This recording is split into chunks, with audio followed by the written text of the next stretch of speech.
Doctor Narendra Singh Kapoor ਦੀ ਪੁਸਤਕ ਦਰ ਦਰਵਾਜ਼ੇ ਦਾ ਅਗਲਾ ਲੇਖ ਹੈ, ਹਾਂ ਕਹੀਏ ਜਾਂ ਨਾ ਕਹੀਏ। ਜੇ ਡਰ ਕੇ ਜਾਂ ਝਿਜਕ ਕਾਰਨ ਅਸੀਂ ਹਰ ਥਾਂ ਹਾਂ ਹੀ ਕਰਦੇ ਰਹਾਂਗੇ ਤਾਂ ਹਰ ਕੋਈ ਸਾਨੂੰ ਦਬਾਉਂਦਾ ਹੀ ਚਲਾ ਜਾਏਗਾ। ਨਾਜਾਇਜ਼ ਫਰਮਾਇਸ਼ਾਂ ਮੰਨਣ ਤੇ ਹਰ ਕਿਸੇ ਨੂੰ ਹਾਂ ਕਹਿਣ ਦੀ ਆਦਤ ਸਾਨੂੰ ਜੀਵਨ ਵਿੱਚ ਨਿਪੁੰਨ ਜਾਂ ਹਰਮਨ ਪਿਆਰਾ ਨਹੀਂ, ਸਗੋਂ ਡਰਪੋਕ ਤੇ ਕਮਜ਼ੋਰ ਬਣਾਉਂਦੀ ਹੈ। ਅਸੀਂ ਅਕਸਰ ਦੂਜਿਆਂ ਨੂੰ ਇਸ ਲਈ ਹਾਂ ਕਹਿੰਦੇ ਰਹਿੰਦੇ ਹਾਂ ਕਿ ਇਸ ਨਾਲ ਆਪਣੱਤ ਤੇ ਸ਼ਾਂਤੀ ਵਧੇਗੀ ਤੇ ਸੰਬੰਧ ਸੁਖਾਵੇਂ ਹੋ ਜਾਣਗੇ, ਪਰ ਐਵੇਂ ਸੰਬੰਧ ਸੁਖਾਵੇਂ ਨਹੀਂ ਬਣਦੇ। ਕਿਸੇ ਨੂੰ ਨਾਰਾਜ਼ ਨਾ ਕਰਨ ਵਾਲੇ ਲੋਕਾਂ ਵਿੱਚ ਵਿਕਾਸ ਨਹੀਂ ਵਾਪਰਦਾ ਤੇ ਉਹਨਾਂ ਦੀ ਸ਼ਖਸੀਅਤ ਦਾ ਕੋਈ ਸਪਸ਼ਟ ਮੁਹਾਂਦਰਾ ਨਹੀਂ ਉੱਭਰਦਾ। ਜੇ ਸਾਡੇ ਵਿੱਚ ਖੁੱਲ੍ਹ ਕੇ ਆਪਣੀ ਰਾਏ ਪ੍ਰਗਟਾਉਣ ਦੀ ਦਲੇਰੀ ਨਹੀਂ, ਠੀਕ ਨੂੰ ਹਾਂ ਤੇ ਗਲਤ ਨੂੰ ਨਾ ਕਹਿਣ ਦਾ ਸਲੀਕਾ ਨਹੀਂ ਜਾਂ ਸਵੈ-ਮਾਣ ਦੀ ਭਾਵਨਾ ਨਹੀਂ, ਤਾਂ ਸਾਡਾ ਨਾਂ ਤੇ ਅਹੁਦਾ ਕੋਈ ਵੀ ਹੋਵੇ, ਸਾਡੀ ਵੱਖਰੀ ਪਛਾਣ ਨਹੀਂ ਬਣੇਗੀ। ਹਰੇਕ ਵਰਤਾਰੇ ਦੇ ਨੇਮ ਹੁੰਦੇ ਹਨ, ਦੱਬੂ ਬਣਨ ਦੇ ਵੀ ਨੇਮ ਹੁੰਦੇ ਹਨ ਤੇ ਨਿਡਰ ਹੋਣ ਦੇ ਵੀ ਨੇਮ ਹੁੰਦੇ ਹਨ। ਨਿਡਰ ਵਿਅਕਤੀ ਦੀ ਆਪਣੇ ਆਪ ਬਾਰੇ ਰਾਏ ਸਵੱਛ ਹੁੰਦੀ ਹੈ ਤੇ ਉਹਦੇ ਕਾਰਜਾਂ ਵਿੱਚੋਂ ਸੁਤੰਤਰਤਾ ਝਲਕਦੀ ਹੈ। ਦੱਬੂ ਵਿਅਕਤੀ ਨਾ ਕਹਿਣ ਤੋਂ ਡਰਦਾ ਹੈ ਤੇ ਹਰ ਵੇਲੇ ਉਹ ਦੁਚਿੱਤੀਆਂ ਤੇ ਸੰਸ਼ਿਆਂ 'ਚ ਘਿਰਿਆ ਰਹਿੰਦਾ ਹੈ। ਪ੍ਰਭਾਵਸ਼ਾਲੀ ਵਿਅਕਤੀ ਕਾਰਜਾਂ ਦੇ ਵਾਪਰਨ ਦਾ ਵਸੀਲਾ ਬਣਦੇ ਹਨ, ਜਦੋਂ ਕਿ ਡਰਪੋਕ ਬੰਦੇ ਸਭ ਕੁਝ ਵਾਪਰਨ ਦੀ ਉਡੀਕ ਹੀ ਕਰਦੇ ਹਨ। ਧੱਕੜ, ਚਤਰ ਤੇ ਚਲਾਕ ਬਣਨ ਦੀ ਲੋੜ ਨਹੀਂ, ਪਰ ਕੁੱਬੇ ਹੋ ਕੇ ਚੱਲਣ ਤੇ ਹਰ ਕਿਸੇ ਅੱਗੇ ਝੁਕਣ ਤੋਂ ਨਾ ਕਰਨ ਦੀ ਲੋੜ ਹੈ। ਮਨੁੱਖ ਦਾ ਸਮੁੱਚਾ ਜੀਵਨ ਹਾਂ ਨਾ ਦੇ ਆਲੇ ਦੁਆਲੇ ਘੁੰਮਦਾ ਰਹਿੰਦਾ ਹੈ। ਘਰ ਤੇ ਬਾਜ਼ਾਰ ਵਿੱਚ, ਦਫ਼ਤਰ ਤੇ ਸਿਆਸਤ ਵਿੱਚ, ਸਭ ਪਾਸੇ ਹਾਂ ਨਾ ਨਾ ਹਾਂ ਹੋ ਰਹੀ ਹੈ। ਲੋਕਾਂ ਦੀ ਵੱਡੀ ਗਿਣਤੀ ਇਸ ਕਰਕੇ ਕਿਧਰੇ ਨਹੀਂ ਅੱਪੜਦੀ ਕਿਉਂਕਿ ਉਹ ਸਮੇਂ ਸਿਰ ਹਾਂ ਜਾਂ ਨਾ ਕਹਿਣ ਦੀ ਦਲੇਰੀ ਨਹੀਂ ਕਰ ਸਕਦੇ। ਅਜਿਹੇ ਲੋਕ ਡਰ ਕੇ, ਝੁਕ ਕੇ ਜਿਉਣ ਦੇ ਆਦੀ ਹੋ ਜਾਂਦੇ ਹਨ ਤੇ ਸਭਨੀ ਥਾਈਂ ਦੂਜੇ ਜਾਂ ਤੀਜੇ ਦਰਜੇ ਦੇ ਮਨੁੱਖ ਅਖਵਾਉਂਦੇ ਹਨ। ਉਹ ਸੋਚਦੇ ਹਨ ਕਿ ਜੇ ਨਾ ਕਹੀ ਤਾਂ ਦੂਜੇ ਰੁੱਸ ਜਾਣਗੇ। ਹਰ ਥਾਂ ਕੁਝ ਅਜਿਹੇ ਵੀ ਹੁੰਦੇ ਹਨ ਜਿਹੜੇ ਸਧਾਰਨ ਕੰਮਾਂ ਤੇ ਲੱਗੇ ਹੋਣ ਦੇ ਬਾਵਜੂਦ ਆਪਣੀ ਹਾਂ ਜਾਂ ਨਾ ਪ੍ਰਗਟਾਉਣ ਦੀ ਦਲੇਰੀ ਵਿਖਾਉਂਦੇ ਹਨ। ਡਰਪੋਕ ਬੰਦੇ ਆਪਣੇ ਦੋਸਤਾਂ ਨਾਲ ਵੀ ਖੁੱਲ੍ਹ ਕੇ ਗੱਲ ਇਸ ਲਈ ਨਹੀਂ ਕਰਦੇ ਕਿ ਕਿਧਰੇ ਦੋਸਤ ਨਾਰਾਜ਼ ਨਾ ਹੋ ਜਾਵੇ, ਕਿਉਂਕਿ ਇਹਨਾਂ ਨੂੰ ਭਰੋਸਾ ਨਹੀਂ ਹੁੰਦਾ ਤੇ ਇਹ ਜਾਣਦੇ ਨਹੀਂ ਹੁੰਦੇ ਕਿ ਜੇ ਦੋਸਤ ਹੈ ਤਾਂ ਨਾਰਾਜ਼ ਨਹੀਂ ਹੋਏਗਾ ਤੇ ਜੇ ਨਾਰਾਜ਼ ਹੁੰਦਾ ਹੈ ਤਾਂ ਵਾਸਤਵ 'ਚ ਦੋਸਤ ਹੀ ਨਹੀਂ ਹੁੰਦਾ।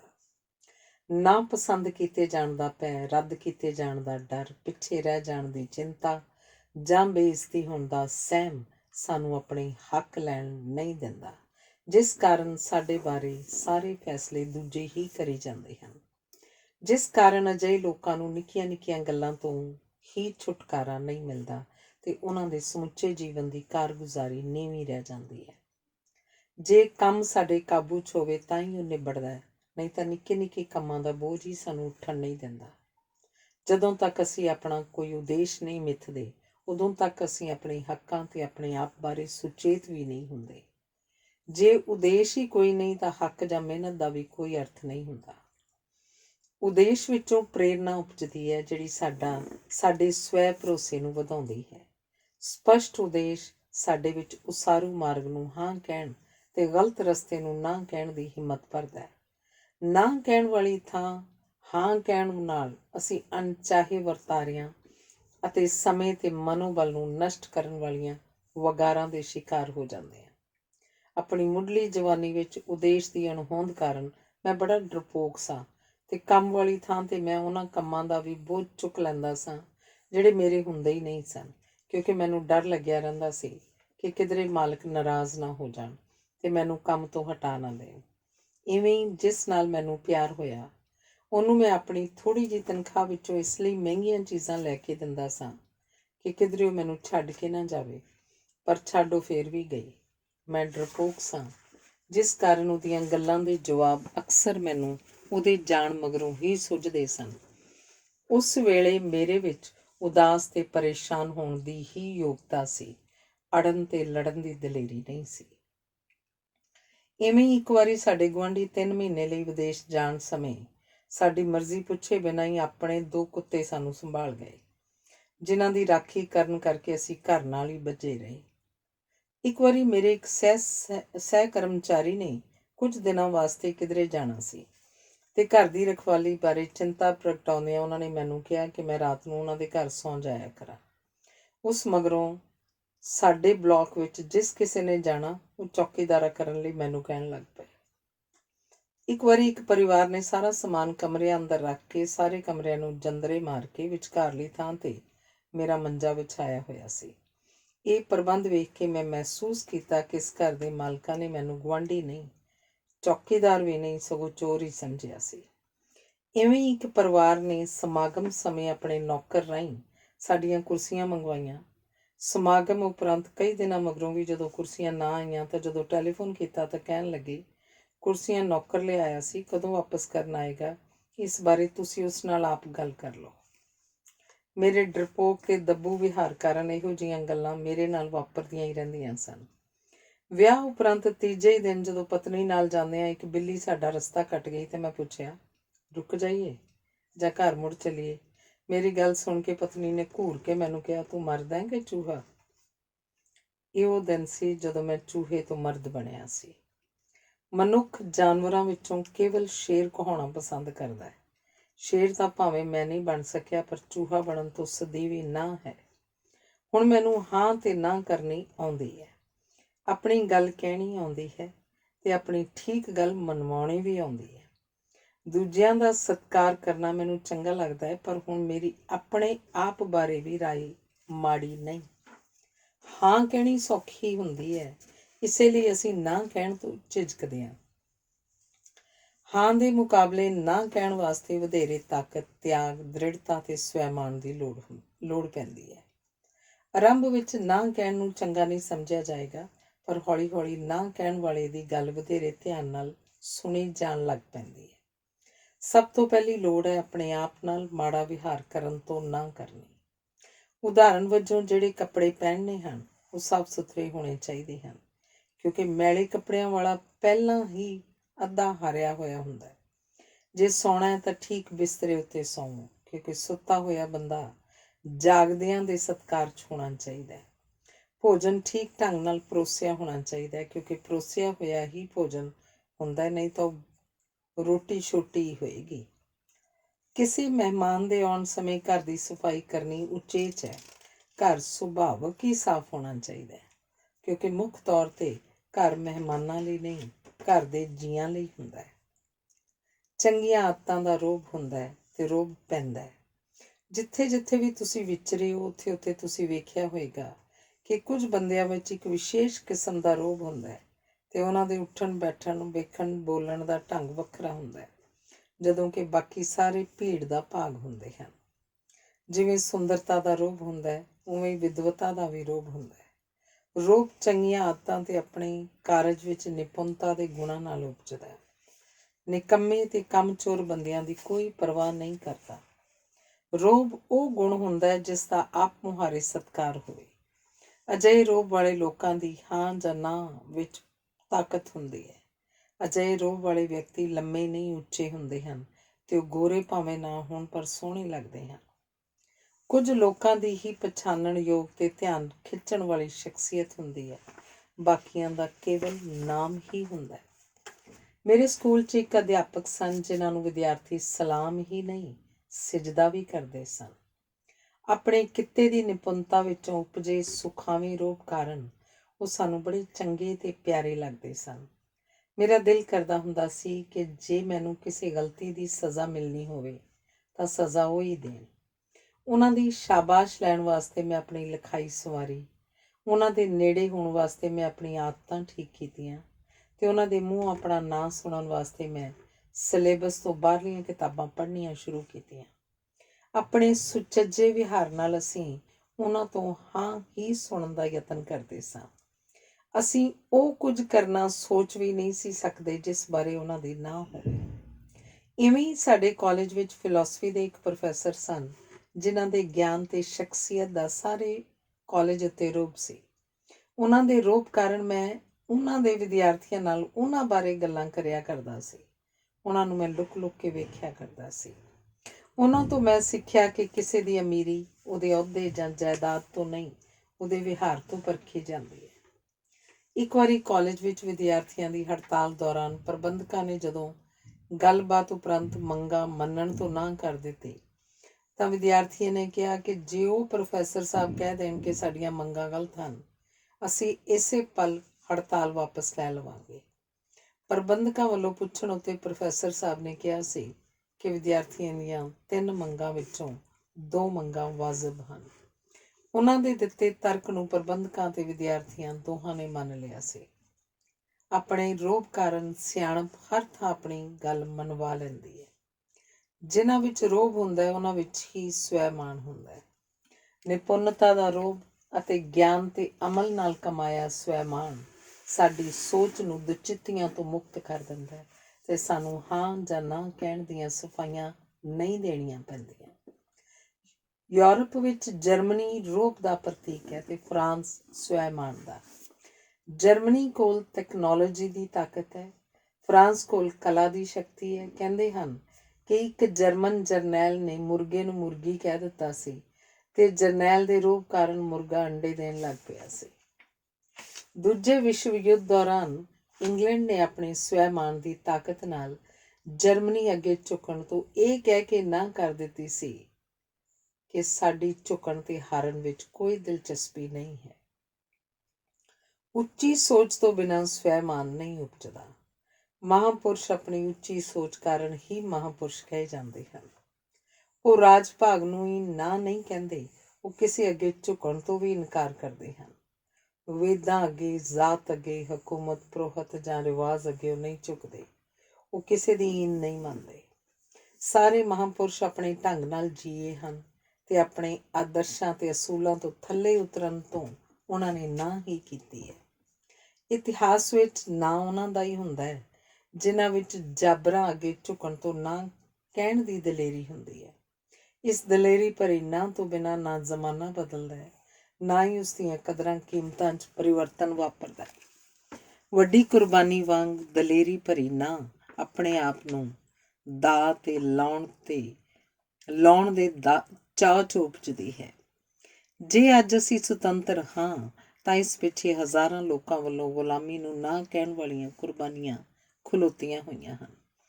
ਜਿਉਂਦੀ ਮੱਛੀ ਹਮੇਸ਼ਾ ਵਹਿਣ ਦੇ ਵਿਰੁੱਧ ਚੱਲਦੀ ਹੈ, ਕੇਵਲ ਮਰੀ ਹੋਈ ਮੱਛੀ ਹੀ ਵਹਿਣ ਨਾਲ ਚੱਲਦੀ ਹੈ। ਜੇ ਅਸੀਂ ਚਾਹੀਏ ਕਿ ਹਰ ਕੋਈ ਸਾਨੂੰ ਪਿਆਰ ਹੀ ਕਰੇ ਤਾਂ ਇਸ ਨਾਲ ਅਸੀਂ ਮਜ਼ਬੂਤ ਨਹੀਂ ਸਗੋਂ ਕਮਜ਼ੋਰ ਹੋਵਾਂਗੇ। ਸਾਨੂੰ ਨਾ ਕਹਿਣ ਵਾਲੀ ਵਾਸਤਵ ਵਿੱਚ ਸਾਨੂੰ ਮਜ਼ਬੂਤ ਬਣਾਉਂਦੇ ਹਨ। ਸਫਲਤਾ ਦੇ ਅਰਥ ਹਾਰ ਮੰਨਣ ਪ੍ਰਤੀ ਨਾ ਤੋਂ ਹੀ ਹੁੰਦੇ ਹਨ, ਜਿਸ ਨੂੰ ਅਸੀਂ ਮਿਹਨਤ ਨਾਲ ਹਾਂ 'ਚ ਪਲਟਣਾ ਹੁੰਦਾ ਹੈ। ਨਾ ਕਰਨੀ ਕਿੰਨੀ ਔਖੀ ਹੁੰਦੀ ਹੈ ਜਾਣਨ ਵਾਸਤੇ ਜੇ ਨੀਂਦਰ ਆ ਰਹੀ ਹੈ ਤਾਂ ਨੀਂਦਰ ਨੂੰ ਨਾ ਕਰਕੇ ਵੇਖ ਲਓ। ਭੈੜੇ ਕੰਮਾਂ ਨੂੰ ਨਾ ਕਹਿਣੀ ਹੋਰ ਵੀ ਵੱਧ ਮੁਸ਼ਕਿਲ ਹੁੰਦੀ ਹੈ। ਚਰਿੱਤਰ ਦੀ ਸ਼ਕਤੀ ਤੋਂ ਬਿਨਾਂ ਨਾ ਕਹਿਣੀ ਸੰਭਵ ਹੀ ਨਹੀਂ ਹੁੰਦੀ। ਰਿਸ਼ਤਾ ਗੰਢਣ ਵੇਲੇ ਕਈਆਂ ਨੂੰ ਹਾਂ ਕਹਿ ਕੇ ਨਾ ਤੇ ਕਈ ਵਾਰ ਨਾ ਕਹਿ ਕੇ ਹਾਂ ਕਹਿਣੀ ਪੈਂਦੀ ਹੈ। ਸਵੈਮਾਨ ਦੀ ਘਾਟ ਕਾਰਨ ਇਸਤਰੀ ਨੂੰ ਅਕਸਰ ਆਪਣੀ ਮਰਜ਼ੀ ਵਿਰੁੱਧ ਪਰਿਵਾਰਕ ਤੇ ਸਮਾਜਿਕ ਦਬਾਵਾਂ ਕਾਰਨ ਹਾਂ ਕਹਿਣ ਦੀ ਮਜਬੂਰੀ ਹੁੰਦੀ ਹੈ। ਇਸਤਰੀ ਇਸ ਲਈ ਕਮਜ਼ੋਰ ਹੈ ਕਿਉਂਕਿ ਉਹਨੇ ਪੁਰਸ਼ ਨਾਲ ਆਪਣੇ ਵਿਆਹ ਨੂੰ ਹੀ ਆਪਣਾ ਆਦਰਸ਼ ਬਣਾਇਆ ਹੋਇਆ ਹੈ। ਜਦੋਂ ਤੱਕ ਇਸਤਰੀ ਵਿਆਹ ਨੂੰ ਆਪਣੇ ਜੀਵਨ ਦਾ ਇੱਕਮਾਤਰ ਉਦੇਸ਼ ਮੰਨਣ ਤੋਂ ਨਾ ਨਹੀਂ ਕਰਦੀ, ਉਦੋਂ ਤੱਕ ਉਸ 'ਚ ਹਿੰਮਤ, ਦਲੇਰੀ, ਰੋਹਬ ਤੇ ਸਵੈਮਾਨ ਨਹੀਂ ਉਪਜਣਗੇ। ਸੰਸਾਰ ਦੇ ਮਜ਼ਬੂਤ ਦੇਸ਼ਾਂ ਵਿੱਚ ਇਸਤਰੀ ਲਈ ਵਿਆਹ ਨਾਲੋਂ ਸਵੈਮਾਨ ਵਧੇਰੇ ਕੀਮਤੀ ਹੈ, ਜਿਸ ਕਾਰਨ ਉਹ ਨਿਆਂ ਅੱਗੇ ਝੁਕਣ ਤੋਂ ਨਾ ਕਰਦੀ ਹੈ। ਇਸੇ ਕਰਕੇ ਮਜ਼ਬੂਤ ਦੇਸ਼ਾਂ 'ਚ ਇਸਤਰੀ ਸੁਤੰਤਰ ਹੈ। ਜਦੋਂ ਮੈਂ ਇਸਤਰੀ ਨੂੰ ਉਹਨਾਂ ਵੱਲੋਂ ਪੁਰਸ਼ਾਂ ਦੇ ਬਰਾਬਰ ਹੋਣ ਦੀਆਂ ਗੱਲਾਂ ਕਰਦਿਆਂ ਸੁਣਦਾ ਤਾਂ ਮੈਂ ਹੈਰਾਨ ਹੁੰਦਾ ਕਿ ਇਸਤਰੀਆਂ ਨੇ ਆਪਣਾ ਜੀਵਨ ਉਦੇਸ਼ ਇੰਨਾ ਨੀਵਾਂ ਕਿਉਂ ਮਿਥਿਆ ਹੋਇਆ। ਵੇਖਿਆ ਗਿਆ ਕਿ ਜੇ ਮਾਪੇ ਦੱਬੂ ਹੋਣ ਤਾਂ ਉਹਨਾਂ ਦੀ ਸੰਤਾਨ ਦਾ ਡਰਪੋਕ ਹੋਣਾ ਲਾਜ਼ਮੀ ਹੁੰਦਾ ਹੈ। ਜਿਨ੍ਹਾਂ ਪਰਿਵਾਰਾਂ ਵਿੱਚ ਡਿਸਿਪਲਿਨ ਨਹੀਂ ਹੁੰਦਾ, ਉੱਥੇ ਸੰਤਾਨ ਵਿੱਚ ਸ਼ਕਤੀਸ਼ਾਲੀ ਤੇ ਵਿਕਾਸ ਕਰਨ ਵਾਲੀਆਂ ਆਦਤਾਂ ਨਹੀਂ ਉਪਜਦੀਆਂ। 5 ਜੀਆਂ ਵਾਲੇ ਇੱਕ ਪਰਿਵਾਰ ਨੂੰ ਮੈਂ ਜਾਣਦਾ ਜਿਸ 'ਚ ਸਾਰੀਆਂ ਸਬਜ਼ੀਆਂ ਤੇ ਦਾਲਾਂ ਬਾਰੇ ਕਿਸੇ ਨਾ ਕਿਸੇ ਦੀ ਨਾਂਹ ਹੁੰਦੀ ਹੈ। ਇਹ ਪਰਿਵਾਰ ਇਕੱਠਾ ਕਿਵੇਂ ਰਹਿ ਸਕਦਾ ਹੈ? ਕਈ ਪਰਿਵਾਰਾਂ ਵਿੱਚ ਬੱਚਾ ਜਦੋਂ ਆਪਣੇ ਹੱਕ ਦੀ ਗੱਲ ਕਰਦਾ ਹੈ ਤਾਂ ਮਾਪੇ ਉਹਨੂੰ ਗੁਸਤਾਖ ਸਮਝ ਕੇ ਉਹਦੀ ਹਰੇਕ ਗੱਲ ਮੰਨਣ ਤੋਂ ਨਾ ਕਰ ਦਿੰਦੇ ਹਨ। ਜਿਹੜੇ ਮਾਪੇ ਜਾਂ ਅਧਿਆਪਕ ਬੱਚਿਆਂ ਨੂੰ ਸਜ਼ਾ ਦਿੰਦੇ ਹਨ, ਉਹ ਵਾਸਤਵ ਵਿੱਚ ਵਿਚਾਰਾਂ ਤੇ ਕਲਪਨਾ ਦੇ ਪੱਖੋਂ ਕੰਗਾਲ ਹੁੰਦੇ ਹਨ। ਧਰਮ ਦੇ ਬਹੁਤੇ ਉਪਦੇਸ਼ ਵੀ ਮਨੁੱਖ ਨੂੰ ਡਰਪੋਕ ਬਣਾ ਕੇ ਸਵੈ ਪ੍ਰਗਟਾਵਾ ਕਰਨ ਦੀ ਥਾਂ ਝੁਕਣ ਲਈ ਹੀ ਪ੍ਰੇਰਦੇ ਹਨ। ਕਮਜ਼ੋਰ ਸਮਾਜਾਂ ਵਿੱਚ ਨਵੀਨਤਾ ਪ੍ਰਤੀ ਦ੍ਰਿਸ਼ਟੀਕੋਣ ਨਾ ਵਾਲਾ ਹੁੰਦਾ ਹੈ। ਕਿਸੇ ਦੀ ਗੱਲ ਨੂੰ ਸੁਣਨ ਤੋਂ ਮੁੱਢੋਂ ਸੁੱਢੋਂ ਨਾ ਕਰਨ ਨਾਲ ਰਗੜਵੇਂ ਸੰਬੰਧ ਹੀ ਉਪਜਦੇ ਹਨ, ਜਿਹੜੇ ਸਾਡੀ ਸਾਰੀ ਸ਼ਕਤੀ ਨੂੰ ਖੋਰਦੇ ਰਹਿੰਦੇ ਹਨ। ਸੱਸ ਤੇ ਨੂੰਹ ਜੇ ਇੱਕ ਦੂਜੇ ਨੂੰ ਕੱਟਦੀਆਂ ਚਲੀਆਂ ਜਾਣਗੀਆਂ ਤਾਂ ਪਰਿਵਾਰ ਕਮਜ਼ੋਰ ਹੀ ਹੋਏਗਾ, ਜਿਸ ਨਾਲ ਪਰਿਵਾਰ ਦੀ ਆਰਥਿਕ ਸ਼ਕਤੀ ਘਟੇਗੀ ਤੇ ਸਮੁੱਚੀ ਕਾਰਗੁਜ਼ਾਰੀ ਨੀਵੀਂ ਹੀ ਹੋਏਗੀ। ਹਰੇਕ ਹਾਂ ਜਾਂ ਨਾ ਦਾ ਸੰਦਰਭ ਹੁੰਦਾ ਹੈ। ਸੰਦਰਭ ਨੂੰ ਸਮਝਣ ਨਾਲ ਅਕਸਰ ਸਾਡੀ ਹਾਂ ਨਾ 'ਚ ਤੇ ਨਾ ਹਾਂ ਵਿੱਚ ਬਦਲ ਜਾਂਦੀ ਹੈ। ਮੇਰੇ ਇੱਕ ਮਿੱਤਰ ਦੱਸ ਰਹੇ ਸਨ ਕਿ ਉਹਨਾਂ ਅਧੀਨ ਇੱਕ ਕਰਮਚਾਰੀ ਦੀ ਵਿਆਕਰਣ ਬੜੀ ਮਾੜੀ ਸੀ, ਜਿਸ ਕਾਰਨ ਉਹ ਅਕਸਰ ਉਸ ਦੇ ਲਿਖੇ ਨੂੰ ਰੱਦ ਕਰ ਦਿੰਦੇ ਸਨ। ਉਹ ਕਰਮਚਾਰੀ ਦਾ ਵਿਆਹ ਸੀ। ਉਹ ਮਿੱਟੀ ਧੂੜ ਵਾਲੇ ਲੰਮੇ ਰਸਤੇ ਰਾਹੀਂ ਜਦੋਂ ਉਹਦੇ ਛੋਟੇ ਜਿਹੇ ਪਿੰਡ ਅੱਪੜੇ ਤਾਂ ਵੇਖਿਆ ਕਿ ਪਰਿਵਾਰ ਦੇ 7 ਜੀਅ ਛੋਟੇ ਜਿਹੇ ਲਿੱਪੀਆਂ ਕੰਧਾਂ ਵਾਲੇ ਕਮਰੇ ਵਿੱਚ ਰਹਿ ਰਹੇ ਸਨ। ਪਿੰਡ ਵਿੱਚ ਕੇਵਲ ਪ੍ਰਾਇਮਰੀ ਸਕੂਲ ਸੀ ਤੇ ਜਮਾਤਾਂ ਦਰਖਤਾਂ ਥੱਲੇ ਹੀ ਲੱਗਦੀਆਂ ਸਨ। ਉਹ ਦਾਤ ਦੇਣੋਂ ਨਾ ਰਹਿ ਸਕੇ ਕਿ ਇਹਨਾਂ ਹਾਲਤਾਂ ਵਿੱਚੋਂ ਉੱਠ ਕੇ ਉਹ ਕਰਮਚਾਰੀ ਵੱਡੇ ਸ਼ਹਿਰ 'ਚ ਨੌਕਰੀ ਪ੍ਰਾਪਤ ਕਰਨ 'ਚ ਸਫਲ ਹੋਇਆ ਸੀ। ਉਸ ਤੋਂ ਮਗਰੋਂ ਉਹਦੇ ਹਰ ਖਰੜੇ ਨੂੰ ਨਾ ਕਹਿਣ ਵਾਲਾ ਅਫਸਰ ਉਹਨੂੰ ਆਪ ਲਿਖਣਾ ਸਿਖਾਉਣ ਲੱਗ ਪਿਆ। ਇਵੇਂ ਇੱਕ ਸੇਵਾਦਾਰ ਲੱਗੀ ਇਸਤਰੀ ਨੂੰ ਉਹਦੀ ਅਫਸਰ ਛੁੱਟੀ ਦੇਣ ਤੋਂ ਅਕਸਰ ਨਾ ਕਰ ਦਿੰਦੇ ਸੀ। ਇੱਕ ਵਾਰੀ ਉਹ ਬਿਮਾਰ ਪੈ ਗਈ ਤਾਂ ਉਹਦੀ ਗਰੀਬੀ ਨੂੰ ਧਿਆਨ 'ਚ ਰੱਖਦੇ ਹਨ ਜਦੋਂ ਅਫਸਰ ਉਹਦੀ ਤਨਖਾਹ ਲੈ ਕੇ ਉਹਦਾ ਹਾਲ ਚਾਲ ਪੁੱਛਣ ਗਏ ਤਾਂ ਉਹਨੇ ਵੇਖਿਆ ਕਿ ਉਹਦੀ ਪਤੀ ਨੂੰ ਅਧਰੰਗ ਤੇ ਉਹਦੇ ਪੁੱਤਰ ਨੂੰ ਪੋਲੀਓ ਹੋਇਆ ਹੋਣ ਕਰਕੇ ਸਵੇਰੇ 3 ਵਜੇ ਉੱਠ ਕੇ ਘਰ ਦਾ ਸਾਰਾ ਕੰਮ ਕਰਕੇ ਉਹ 4 ਮੀਲ ਪੈਦਲ ਚੱਲ ਕੇ ਦਫ਼ਤਰ ਲੱਗਣ ਤੋਂ ਪਹਿਲਾਂ ਪਹੁੰਚ ਜਾਂਦੀ ਸੀ। ਤੇ ਉਹਨੇ ਕਦੇ ਆਪਣੇ ਕੰਮ 'ਚ ਕੋਈ ਕੁਤਾਹੀ ਨਹੀਂ ਸੀ ਵਰਤੀ ਤੇ ਕਿਸੇ ਨਾਲ ਵੀ ਆਪਣੀ ਪਰੇਸ਼ਾਨੀ ਦੀ ਗੱਲ ਨਹੀਂ ਕੀਤੀ ਸੀ। ਉਸ ਮਗਰੋਂ ਉਹਦੀ ਛੁੱਟੀ ਦੀਆਂ ਬੇਨਤੀਆਂ ਨੂੰ ਨਾ ਕਰਨ ਵਾਲੀ ਉਹਦੀ ਅਫਸਰ ਆਪ ਹੀ ਕਹਿਣ ਲੱਗ ਪਈ, ਜਾ ਥੋੜ੍ਹਾ ਚਿਰ ਆਰਾਮ ਕਰ ਲੈ। ਇੱਕ ਵਾਰੀ ਇੱਕ ਇਸਤਰੀ ਨੂੰ ਮੁੜਦਿਆਂ ਘਰ ਦੇ ਨੇੜੇ ਇੱਕ ਮੰਗਤਾ ਮਿਲਿਆ, ਜਿਹੜਾ ਪਿਛਲੇ 2 ਦਿਨਾਂ ਤੋਂ ਮੀਂਹ ਕਾਰਨ ਭੁੱਖ ਦਾ ਸਤਾਇਆ ਹੋਇਆ ਸੀ। ਸੰਯੋਗਵਸ਼ ਇਹ ਦਿਨ ਉਸ ਇਸਤਰੀ ਦੇ ਉਸ ਮੰਗਤੇ ਦੀ ਉਮਰ ਵਾਲੇ ਵਿਦੇਸ਼ ਰਹਿੰਦੇ ਇਕਲੌਤੇ ਪੁੱਤਰ ਦਾ ਜਨਮ ਦਿਨ ਸੀ। ਉਸ ਮੰਗਤੇ ਦੇ ਹੱਥ ਨੂੰ ਫੜ ਕੇ ਘੁੱਟਦਿਆਂ ਘੁੱਟਦਿਆਂ ਘਰ ਲਿਆ ਕੇ ਉਸ ਮਾਂ ਨੇ ਭੋਜਨ ਖਵਾਇਆ। ਕਲਪਨਾ ਵਿੱਚ ਆਪਣੇ ਪੁੱਤਰ ਨੂੰ ਰੱਖ ਕੇ ਉਹਨੇ ਮੰਗਤੇ ਨੂੰ ਕਿਹਾ, ਤੇਰੇ ਹੱਥਾਂ 'ਚ ਬਰਕਤ ਹੈ, ਤੂੰ ਮੰਗਿਆ ਨਾ ਕਰ। ਸ਼ਾਇਦ ਉਸ ਮੰਗਤੇ ਦਾ ਕਿਸੇ ਇਨਸਾਨ ਤੇ ਮਿਹਰਬਾਨ ਨੂੰ ਮਿਲਣ ਦਾ ਇਹ ਪਹਿਲਾ ਅਨੁਭਵ ਸੀ। ਸੋ ਉਹਨੂੰ ਪਹਿਲੀ ਵਾਰ ਲੱਗਿਆ ਕਿ ਉਸ ਕੋਲ ਬਰਕਤੀ ਹੱਥ ਸਨ। ਜਦੋਂ ਉਸ ਇਸਤਰੀ ਨੇ ਉਹਨੂੰ ਕੁਝ ਪੈਸੇ ਦੇਣੇ ਚਾਹੇ ਤਾਂ ਮੰਗਤੇ ਨੇ ਕਿਹਾ, ਬੀਬੀ ਜੀ, ਅੱਜ ਤੋਂ ਮਗਰੋਂ ਇਹ ਹੱਥ ਕਦੇ ਵੀ ਕੁਝ ਮੰਗਣ ਲਈ ਨਹੀਂ, ਕੁਝ ਦੇਣ ਲਈ ਹੀ ਖੁੱਲ੍ਹਣਗੇ।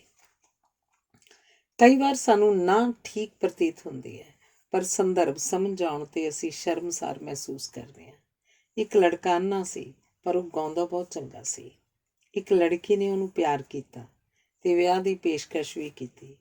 ਲੜਕੇ ਨੇ ਕਿਹਾ ਉਹ ਵਿਆਹ ਉਦੋਂ ਹੀ ਕਰੇਗਾ ਜਦੋਂ ਉਹਦੀ ਨਜ਼ਰ ਠੀਕ ਹੋ ਜਾਏਗੀ। ਜਦੋਂ ਦਾਨ ਕੀਤੀਆਂ ਅੱਖਾਂ ਨਾਲ ਉਹਨੂੰ ਦਿਸਣ ਲੱਗ ਪਿਆ ਤਾਂ ਉਹਨੂੰ ਵੇਖ ਕੇ ਹੈਰਾਨੀ ਹੋਈ ਕਿ ਉਹਦੀ ਪ੍ਰੇਮਿਕਾ ਨਹੀਂ ਸੀ। ਪ੍ਰੇਮਿਕਾ ਨੇ ਕਿਹਾ, ਤੇਰੀ ਸ਼ਰਤ ਪੂਰੀ ਹੋ ਗਈ ਹੈ, ਹੁਣ ਤੂੰ ਮੇਰੇ ਨਾਲ ਵਿਆਹ ਕਰਵਾ ਲੈ। ਪਰ ਲੜਕੇ ਨੇ ਨਾ ਕਰ ਦਿੱਤੀ। ਜਦੋਂ ਜਾਣ ਲੱਗਿਆ ਤਾਂ ਪ੍ਰੇਮਿਕਾ ਨੇ ਕਿਹਾ, ਮੇਰੀਆਂ ਅੱਖਾਂ ਸੰਭਾਲ ਕੇ ਰੱਖੀ। ਜਦੋਂ ਤੱਕ ਅਸੀਂ ਆਪ ਨਿਰਣਾ ਨਹੀਂ ਕਰਦੇ ਕਿ ਮੈਂ ਕੌਣ ਹਾਂ, ਮੇਰਾ ਉਦੇਸ਼ ਕੀ ਹੈ, ਉਦੋਂ ਤੱਕ ਅਸੀਂ ਹਾਂ ਜਾਂ ਨਾ ਦਾ ਠੀਕ ਫੈਸਲਾ ਵੀ ਨਹੀਂ ਕਰ ਸਕਦੇ।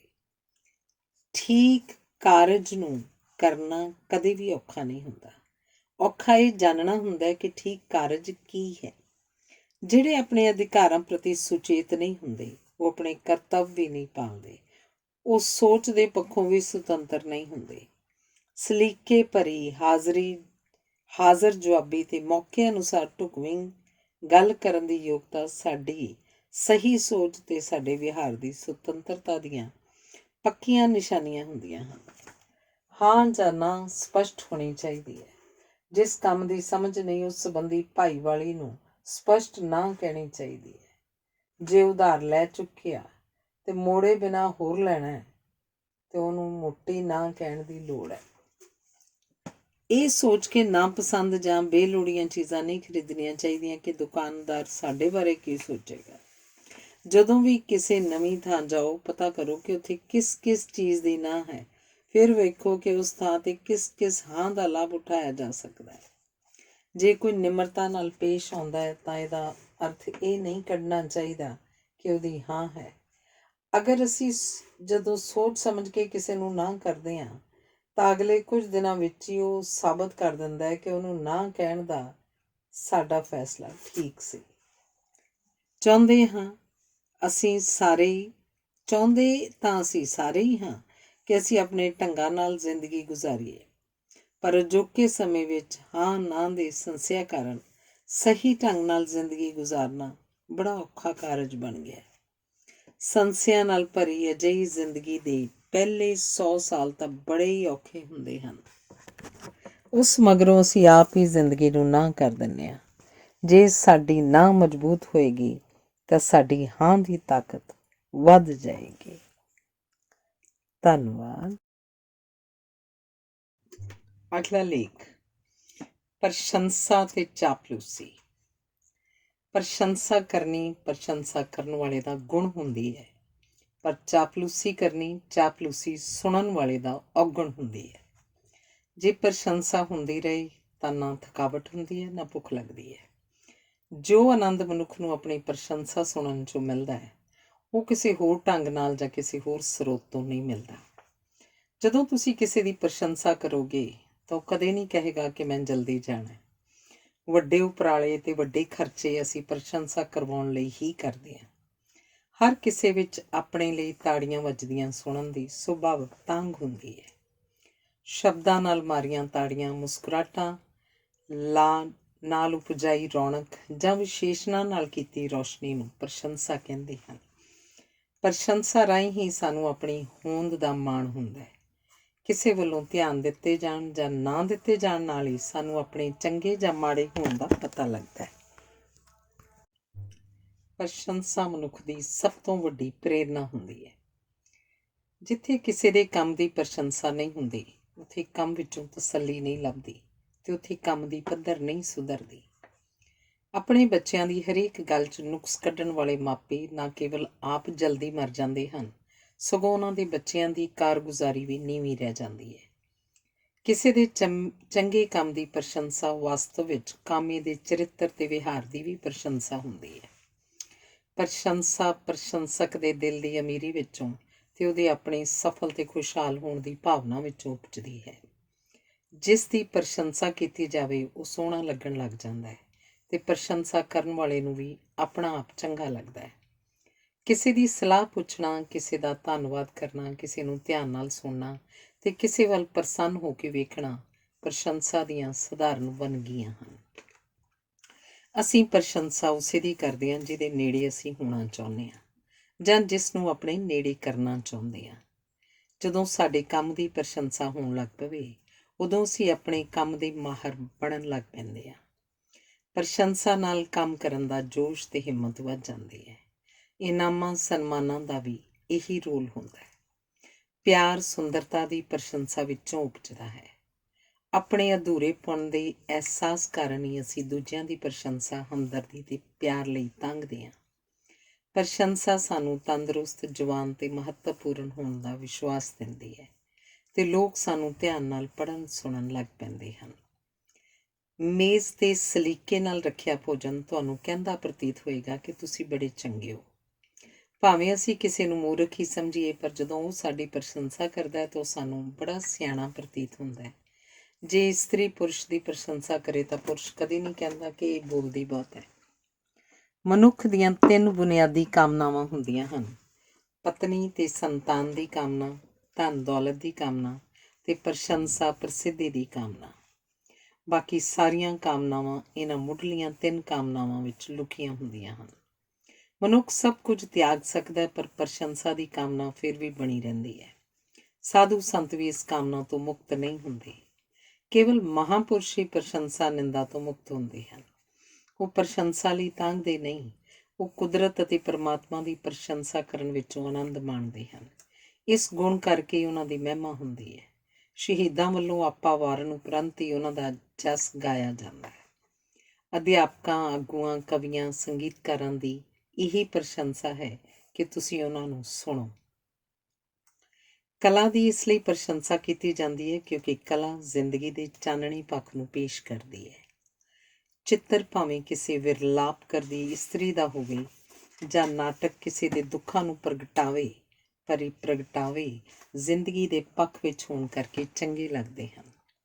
ਸੋਹਣੇ ਵਿਅਕਤੀ ਸੋਹਣੇ ਹੋਣ ਕਰਕੇ ਤੇ ਸਿਆਣੇ ਸਿਆਣੇ ਹੋਣ ਕਰਕੇ ਸਾਡੀ ਪ੍ਰਸ਼ੰਸਾ ਜਿੱਤ ਲੈਂਦੇ ਹਨ। ਜੇ ਅਪਰਾਧੀ ਸੋਹਣਾ ਤੇ ਸਿਆਣਾ ਹੋਵੇ ਤਾਂ ਉਹਦਾ ਅਪਰਾਧ ਜੁਰਮ ਨਹੀਂ, ਗਲਤੀ ਹੀ ਪ੍ਰਤੀਤ ਹੁੰਦਾ ਹੈ। ਪੁਰਸ਼ ਆਪਣੀ ਪ੍ਰਸ਼ੰਸਾ ਸੁਣ ਕੇ ਪ੍ਰਸੰਨ ਹੁੰਦੇ ਹਨ ਤੇ ਕਹਿੰਦੇ ਹਨ, ਤੁਸੀਂ ਸੱਚ ਬੋਲਦੇ ਹੋ, ਤੇ ਨਿੰਦਾ ਕਰਨ ਵਾਲੇ ਬਾਰੇ ਕਹਿੰਦੇ ਹਨ, ਪਾਗਲ ਹੈ, ਐਵੇਂ ਬੋਲੀ ਜਾਂਦਾ ਹੈ। ਇਸਤਰੀਆਂ ਆਪਣੀ ਪ੍ਰਸ਼ੰਸਾ ਨੂੰ ਪੁਰਸ਼ਾਂ ਨਾਲੋਂ ਵੀ ਵਧੇਰੇ ਧਿਆਨ ਨਾਲ ਸੁਣਦੀਆਂ ਹਨ, ਪਰ ਉਹ ਆਪਣੀ ਜਾਂ ਕਿਸੇ ਹੋਰ ਇਸਤਰੀ ਦੀ ਨਿੰਦਾ ਸੁਣਨ ਵੱਲ ਵੀ ਪੂਰਾ ਧਿਆਨ ਦਿੰਦੀਆਂ ਹਨ। ਜੇ ਦੋ ਇਸਤਰੀਆਂ ਲੜ ਰਹੀਆਂ ਹੋਣ ਤਾਂ ਬਾਕੀ ਧਿਆਨ ਰੱਖਦੀਆਂ ਹਨ ਕਿ ਕੋਈ ਗੱਲ ਸੁਣਨੀ ਰਹਿ ਨਾ ਜਾਵੇ। ਜੇ ਤੁਸੀਂ ਆਪਣੀ ਪਤਨੀ ਦੀ ਅਚਾਨਕ ਪ੍ਰਸ਼ੰਸਾ ਕਰੋਗੇ ਤਾਂ ਪਹਿਲਾਂ ਇਹੀ ਸਮਝੇਗੀ ਕਿ ਤੁਹਾਡਾ ਦਿਮਾਗ ਖਰਾਬ ਹੋ ਗਿਆ, ਫਿਰ ਉਹਨੂੰ ਆਦਤ ਪੈ ਜਾਏਗੀ ਤੇ ਮਗਰੋਂ ਉਹਨੂੰ ਪ੍ਰਸ਼ੰਸਾ ਸੁਣਨ ਦਾ ਲਾਲਚ ਪੈ ਜਾਏਗਾ। ਹਰ ਥਾਂ ਹਰ ਕਿਸੇ ਵੱਲੋਂ ਪ੍ਰਸ਼ੰਸਾ ਦਾ ਲਾਲਚ ਜਾਂ ਪ੍ਰਸ਼ੰਸਾ ਦਾ ਭ੍ਰਿਸ਼ਟ ਰੂਪ ਚਾਪਲੂਸੀ ਅਖਵਾਉਂਦਾ ਹੈ। ਭੁੱਖੇ ਬੰਦੇ ਦੇ ਨਾਚ ਨੂੰ ਚਾਪਲੂਸੀ ਕਹਿੰਦੇ ਹਨ। ਚਾਪਲੂਸ ਢਿੱਡ ਦਾ ਰਾਗ ਲਾਪਦੇ ਹਨ ਤੇ ਆਪਣੀ ਭੁੱਖ ਦਾ ਗੀਤ ਗਾਉਂਦੇ ਹਨ। ਬਾਰ-ਬਾਰ ਕੀਤੀ ਪ੍ਰਸ਼ੰਸਾ ਤੇ ਸਵਾਰਥ ਅਧੀਨ ਕੀਤੀ ਪ੍ਰਸ਼ੰਸਾ ਨਹੀਂ, ਚਾਪਲੂਸੀ ਹੁੰਦੀ ਹੈ। ਚਾਪਲੂਸੀ ਵਿੱਚ ਅਸਲੀ ਤੇ ਨਕਲੀ ਦਾ ਅੰਤਰ ਮਿਟ ਜਾਂਦਾ ਹੈ। ਮਹਾਂਪੁਰਸ਼ਾਂ ਲਈ ਵਰਤੇ ਜਾਣ ਵਾਲੇ ਵਿਸ਼ੇਸ਼ਣ ਜਦੋਂ ਉਦੇਸ਼ ਮਿੱਥ ਕੇ ਜਾਂ ਕੋਈ ਗਰਜ਼ ਰੱਖ ਕੇ ਕਿਸੇ ਲਈ ਵਰਤੇ ਜਾਣ ਤੋਂ ਚਾਪਲੂਸੀ ਬਣ ਜਾਂਦੇ ਹਨ। ਸਭ ਤੋਂ ਵੱਡਾ ਚਾਪਲੂਸ ਸਾਡਾ ਆਪਣਾ ਮਨ ਹੁੰਦਾ ਹੈ। ਸ਼ੀਸ਼ੇ ਵਿੱਚ ਅਸੀਂ ਆਪਣੇ ਆਪ ਨੂੰ ਪ੍ਰਵਾਨਗੀ ਵਾਲੀ ਨਜ਼ਰ ਨਾਲ ਹੀ ਵੇਖਦੇ ਹਾਂ। ਸ਼ੀਸ਼ੇ ਵਾਂਗ ਚਾਪਲੂਸ ਵੀ ਆਪਣੇ ਕੋਲੋਂ ਕੁਝ ਨਹੀਂ ਕਹਿੰਦੇ, ਉਹ ਉਹੀ ਕੁਝ ਕਹਿੰਦੇ ਹਨ ਜੋ ਮਾਲਕ ਸੁਣਨਾ ਚਾਹੁੰਦਾ ਹੈ। ਚਾਪਲੂਸ ਜਾਣ ਜਾਂਦਾ ਹੈ ਕਿ ਮਾਲਕ ਦੀ ਆਪਣੇ ਆਪ ਬਾਰੇ ਰਾਏ ਕੀ ਹੈ। ਉਸੇ ਰਾਏ ਨੂੰ ਆਪਣੀ ਸਮਝ ਬਣਾ ਕੇ ਅਤਕਥਨੀ ਅਲੰਕਾਰ ਰਾਹੀਂ ਪੇਸ਼ ਕਰਦਾ ਹੈ। ਅਤਕਥਨੀ ਹੁੰਦੀ ਸੱਚ ਹੀ ਹੈ, ਪਰ ਇਹਦੀ ਲੰਬਾਈ ਚੌੜਾਈ ਸੰਤੁਲਿਤ ਨਹੀਂ ਹੁੰਦੀ। ਜੇ ਬੋਲਣ ਵਾਲੇ ਦਾ ਸਵਾਰਥ ਪ੍ਰਤੱਖ ਨਾ ਹੋਵੇ ਤਾਂ ਪ੍ਰਸ਼ੰਸਾ ਕੰਮ ਕਰਦੀ ਹੈ, ਨਾ ਹੀ ਚਾਪਲੂਸੀ ਕਿਸੇ ਕੰਮ ਆਉਂਦੀ ਹੈ। ਜੇ ਬੋਲਣ ਵਾਲੇ ਦਾ ਸਵਾਰਥ ਪ੍ਰਤੱਖ ਨਾ ਹੋਵੇ ਤਾਂ ਨਾ ਪ੍ਰਸ਼ੰਸਾ ਕੰਮ ਕਰਦੀ ਹੈ, ਨਾ ਹੀ ਚਾਪਲੂਸੀ ਕਿਸੇ ਕੰਮ ਆਉਂਦੀ ਹੈ।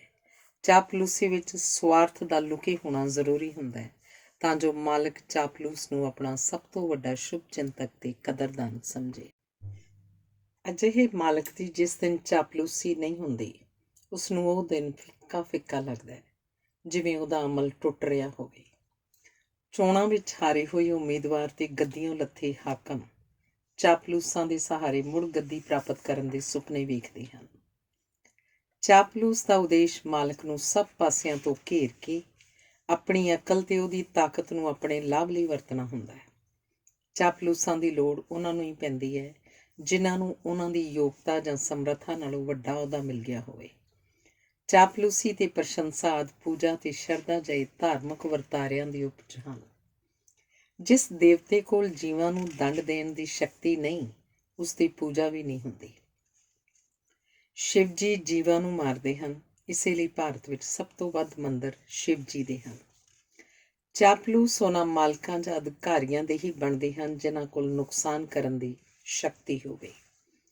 ਪੇਂਡੂ ਇਲਾਕਿਆਂ ਵਿੱਚ ਰਜਵਾੜੇ ਹਰ ਵੇਲੇ ਆਪਣੇ ਨਾਲ ਕੁਝ ਝੋਲੀ ਚੁੱਕ ਜਾਂ ਚਾਪਲੂਸ ਰੱਖਦੇ ਹਨ, ਜਿਹੜੇ ਖੱਬੇ ਸੱਜੇ ਤੋਂ ਮਾਲਕ ਨੂੰ ਜਿਤਲਾ ਦਿੰਦੇ ਹਨ ਕਿ ਉਸ ਬਿਨਾਂ ਪਿੰਡ ਦਾ ਸੰਸਾਰ ਨਹੀਂ ਚੱਲ ਸਕਦਾ। ਰਾਜਿਆਂ ਦੇ ਦਰਬਾਰ ਵਿੱਚ ਰਾਜ ਕਵੀ ਰੱਖਣ ਦੀ ਪਿਰਤ ਸੀ, ਜਿਹੜੇ ਰਾਜੇ ਦੀ ਪ੍ਰਸ਼ੰਸਾ 'ਚ ਕਸੀਦੇ ਲਿਖਦੇ ਸਨ। ਇਹਨਾਂ ਦੀ ਰੀਤ ਉੱਤੇ ਹੀ ਵਿਆਹ ਵੇਲੇ ਸਿਹਰੇ ਪੜ੍ਹਨ ਦਾ ਰਿਵਾਜ ਪਿਆ ਸੀ। ਅਜੋਕੇ ਸਮੇਂ ਵਿੱਚ ਲੋਕ ਸੰਪਰਕ ਵਿਭਾਗ ਹਕੂਮਤ ਕਰ ਰਹੀ ਸਰਕਾਰ ਦੇ ਸੋਹਲੇ ਗਾਉਂਦੇ ਹਨ। ਅਜੋਕਾ ਮਨੁੱਖ ਆਪਣੀਆਂ ਫੋਟੋਆਂ ਖਿਚਵਾ ਕੇ ਤੇ ਅਮੀਰ ਲੋਕ ਆਪਣੇ ਚਿੱਤਰ ਬਣਵਾ ਕੇ ਇਸ ਸ਼ੌਕ ਨੂੰ ਪੂਰਾ ਕਰਦੇ ਹਨ। ਚਾਪਲੂਸੀ ਇੱਕ ਅਜਿਹਾ ਖੂਹ ਹੈ ਜਿਸ 'ਚ ਡਿੱਗਣ ਤੋਂ ਕੋਈ ਬਚ ਨਹੀਂ ਸਕਦਾ। ਵਾਸਤਵ ਵਿੱਚ ਕੋਈ ਵੀ ਮਨੁੱਖ ਆਪਣੇ ਆਪ ਨੂੰ ਦੂਜਿਆਂ ਵੱਲੋਂ ਅੱਖੋਂ ਪਰੋਖੇ ਕੀਤੇ ਜਾਣਾ ਪਸੰਦ ਨਹੀਂ ਕਰਦਾ ਤੇ ਹਰ ਕੋਈ ਪਤਵੰਤਾ ਤੇ ਪ੍ਰਸਿੱਧ ਹੋਣਾ ਚਾਹੁੰਦਾ ਹੈ। ਰੱਬ ਦੇ ਗੁਣ ਗਾਉਂਦਾ ਗਾਉਂਦਾ ਮਨੁੱਖ ਆਪ ਰੱਬ ਵਰਗਾ ਬਣਨਾ ਚਾਹੁੰਦਾ ਹੈ। ਰੱਬ ਕੋਲ ਕਿਉਂਕਿ ਆਪਣੀ ਗੱਲ ਮਨਵਾਉਣ ਦੀ ਅਥਾਹ ਸ਼ਕਤੀ ਹੈ, ਸੋ ਮਨੁੱਖ ਵੀ ਹਾਕਮ ਬਣ ਕੇ ਇਸੇ ਸ਼ਕਤੀ ਨੂੰ ਪ੍ਰਾਪਤ ਕਰਨੀ ਚਾਹੁੰਦਾ ਹੈ। ਰੱਬ ਮਰਦਾ ਨਹੀਂ, ਸੋ ਮਨੁੱਖ ਦੀ ਡੂੰਘੀ ਲਾਲਸਾ ਹੈ ਕਿ ਉਹ ਵੀ ਨਾ ਮਰੇ। ਜਦੋਂ ਮਨੁੱਖ ਕਹਿੰਦਾ ਹੈ ਕਿ ਉਸਨੂੰ ਇਹ ਚੀਜ਼ ਮਿਲ ਜਾਏ ਤਾਂ ਅੰਦਰ ਖਾਤੇ ਉਹ ਜਾਣਦਾ ਹੁੰਦਾ ਹੈ ਕਿ ਉਹ ਇਸ ਚੀਜ਼ ਦੇ ਯੋਗ ਨਹੀਂ, ਪਰ ਫਿਰ ਵੀ ਉਹ ਉਸ ਚੀਜ਼ ਨੂੰ ਹਥਿਆਉਣ ਦੇ ਉਪਰਾਲੇ ਤੇ ਜੀਵਨ ਵਿੱਚ ਦੂਜਿਆਂ ਨਾਲੋਂ ਅੱਗੇ ਨਿਕਲਣ ਦਾ ਨਿਰੰਤਰ ਯਤਨ ਕਰਦਾ ਰਹਿੰਦਾ ਹੈ। ਆਪਣੇ ਹਿੱਤਾਂ ਨੂੰ ਸਾਂਝੇ ਹਿੱਤਾਂ ਤੋਂ ਉੱਪਰ ਰੱਖਣ ਨੂੰ ਸੁਆਰਥ ਕਹਿੰਦੇ ਹਨ। ਚਾਪਲੂਸ ਸੁਆਰਥੀ ਹੁੰਦੇ ਹਨ। ਸੁਆਰਥ ਤੋਂ ਬਿਨਾਂ ਚਾਪਲੂਸੀ ਸੰਭਵ ਨਹੀਂ ਹੁੰਦੀ। ਮਾਲਕ ਜਾਂ ਅਧਿਕਾਰੀ ਦਾ ਖੋਖਲਾਪਨ ਹੀ ਚਾਪਲੂਸੀ ਅੱਖੋਂ ਉਪਜਾਉਂਦਾ ਹੈ। ਚਾਪਲੂਸਾਂ ਨੂੰ ਮਾਲਕਾਂ ਵਿੱਚੋਂ ਜਾਂ ਤਾਕਤਵਰ ਲੋਕਾਂ ਵਿੱਚੋਂ ਇੱਕ ਪੌੜੀ ਵਿਖਾਈ ਦਿੰਦੀ ਹੈ ਤੇ ਉਹ ਇਹ ਵਿਉਂਤ ਬਣਾਉਂਦੇ ਹਨ ਕਿ ਕਿੱਧਰੋਂ ਚੜ੍ਹੀਏ। ਮੇਰੀ ਸੰਸਥਾ ਵਿੱਚ ਇੱਕ ਅਹੁਦੇਦਾਰ ਵਿਅਕਤੀ ਹਨ। ਉਹਨਾਂ ਨੇ ਆਪਣੀ ਜ਼ਮੀਨ 'ਤੇ ਸਬਜ਼ੀਆਂ ਬੀਜੀਆਂ ਅਤੇ ਮੱਝਾਂ ਰੱਖੀਆਂ ਹੋਈਆਂ ਹਨ। ਉਹ ਮੁੱਖ ਅਧਿਕਾਰੀ ਦੇ ਘਰ ਅੰਦਰ ਦੁੱਧ ਅਤੇ ਸਬਜ਼ੀਆਂ ਰਾਹੀਂ ਪ੍ਰਵੇਸ਼ ਕਰਦੇ ਸਨ ਅਤੇ ਅਧਿਕਾਰੀ ਨਾਲੋਂ ਵੀ ਪਹਿਲਾਂ ਉਹਦੀ ਪਤਨੀ ਨੂੰ ਸਬਜ਼ੀਆਂ ਦੀ ਤਾਜ਼ਗੀ ਅਤੇ ਦੁੱਧ ਦੀ ਮਲਾਈ ਨਾਲ ਪ੍ਰਭਾਵਿਤ ਕਰਦੇ ਸਨ। ਉਹ ਸਾਹਿਬ ਦੀ ਲਗਾਮ ਉਹਦੀ ਸਾਹਿਬਾ ਰਾਹੀਂ ਖਿੱਚਦੇ ਸਨ। ਚਾਪਲੂਸੀ ਇੱਕ ਰਾਜਨੀਤਿਕ ਵਰਤਾਰਾ ਹੈ ਅਤੇ ਇਸ ਖੇਤਰ ਵਿੱਚ ਆਪਸੀ ਮੁਕਾਬਲਾ ਵੀ ਬੜਾ ਹੈ। ਜਦੋਂ ਇੱਕ ਚਾਪਲੂਸ ਮਾਲਕ ਨੂੰ ਵਧੇਰੇ ਪ੍ਰਭਾਵਿਤ ਕਰਨ 'ਚ ਸਫਲ ਹੋ ਜਾਂਦਾ ਹੈ ਤਾਂ ਦੂਜੇ ਚਾਪਲੂਸ ਬੜੇ ਪਰੇਸ਼ਾਨ ਹੁੰਦੇ ਹਨ। ਇੱਕ ਵਾਰੀ ਇੱਕ ਬਾਦਸ਼ਾਹ ਦੇ ਦਰਬਾਰ 'ਚ ਨਵਾਂ ਅਧਿਕਾਰੀ ਨਿਯੁਕਤ ਹੋਇਆ ਤਾਂ ਉਹਨੇ ਚਾਪਲੂਸਾਂ ਦੇ ਰੰਗ ਢੰਗ ਵੇਖ ਕੇ ਆਪਣੀ ਥਾਂ ਬਣਾਉਣ ਲਈ ਸੂਖਮ ਢੰਗ ਨਾਲ ਚਾਪਲੂਸੀ ਕਰਨ ਦਾ ਆਪਣਾ ਕੰਮ ਆਰੰਭਿਆ। ਦੂਜੇ ਚਾਪਲੂਸਾਂ ਨੇ ਬਾਦਸ਼ਾਹ ਨੂੰ ਆਪਣੀ ਵਫਾਦਾਰੀ ਦਾ ਵਾਸਤਾ ਪਾ ਕੇ ਸੁਚੇਤ ਕਰਦਿਆਂ ਕਿਹਾ, ਬਾਦਸ਼ਾਹ ਸਲਾਮਤ, ਇਹ ਨਵਾਂ ਆਦਮੀ ਬੜਾ ਚਲਾਕ ਹੈ। ਇਹ ਚਾਪਲੂਸੀ ਨਾਲ ਤੁਹਾਨੂੰ ਆਪਣੇ ਜਾਲ 'ਚ ਫਸਾ ਲਏਗਾ। ਬਾਦਸ਼ਾਹ ਨੇ ਕਿਹਾ, ਮੈਂ ਪੂਰੀ ਤਰ੍ਹਾਂ ਸੁਚੇਤ ਹਾਂ, ਤੁਹਾਨੂੰ ਚਿੰਤਾ ਕਰਨ ਦੀ ਕੋਈ ਲੋੜ ਨਹੀਂ। ਜਦੋਂ ਨਵੇਂ ਅਧਿਕਾਰੀ ਨੇ ਭਰੇ ਦਰਬਾਰ 'ਚ ਬਾਦਸ਼ਾਹ ਦੀ ਸਿਆਣਪ, ਉਹਦੇ ਖਾਨਦਾਨ, ਸੰਤਾਨ, ਨਿਆਂ ਅਤੇ ਦਇਆ ਆਦਿ ਦੀਆਂ ਸਿਫਤਾਂ ਕਰਨੀਆਂ ਆਰੰਭੀਆਂ ਤਾਂ ਦੇਸੀ ਚਾਪਲੂਸਾਂ ਨੇ ਕਿਹਾ, ਵੇਖੋ ਬਾਦਸ਼ਾਹ ਸਲਾਮਤ, ਇਹ ਤੁਹਾਨੂੰ ਭਰਮਾਉਣ ਦਾ ਯਤਨ ਕਰ ਰਿਹਾ। ਬਾਦਸ਼ਾਹ ਨੇ ਕਿਹਾ, ਤੁਸੀਂ ਚਿੰਤਾ ਨਾ ਕਰੋ, ਜਿਉਂ ਹੀ ਇਹ ਮੇਰੀ ਚਾਪਲੂਸੀ ਕਰਨੀ ਆਰੰਭ ਕਰੇਗਾ ਤੁਸੀਂ ਵੇਖਣਾ ਮੈਂ ਇਹਨੂੰ ਕੰਨ ਤੋਂ ਫੜ ਕੇ ਦਰਬਾਰ 'ਚੋਂ ਬਾਹਰ ਕੱਢ ਦਿਆਂਗਾ। ਪਰ ਹੁਣ ਤੱਕ ਉਹਨੇ ਜੋ ਬੋਲਿਆ ਉਹ ਸੱਚ ਹੀ ਬੋਲਿਆ।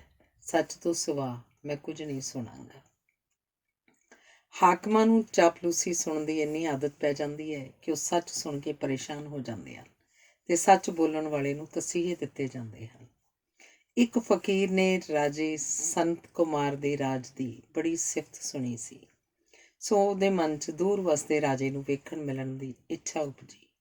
ਜਦੋਂ ਲੰਮਾ ਪੈਂਡਾ ਤੈਅ ਕਰਕੇ ਪਹੁੰਚਿਆ ਤਾਂ ਜਦੋਂ ਦਰਬਾਨਾ ਨੇ ਉਹਦਾ ਰਾਹ ਰੋਕਿਆ ਤਾਂ ਉਹਨੇ ਕਿਹਾ, ਮੈਂ ਇੰਨੀ ਦੂਰੋਂ ਆਇਆ ਕਿ ਤੁਸੀਂ ਅਨੁਮਾਨ ਵੀ ਨਹੀਂ ਲਾ ਸਕਦੇ।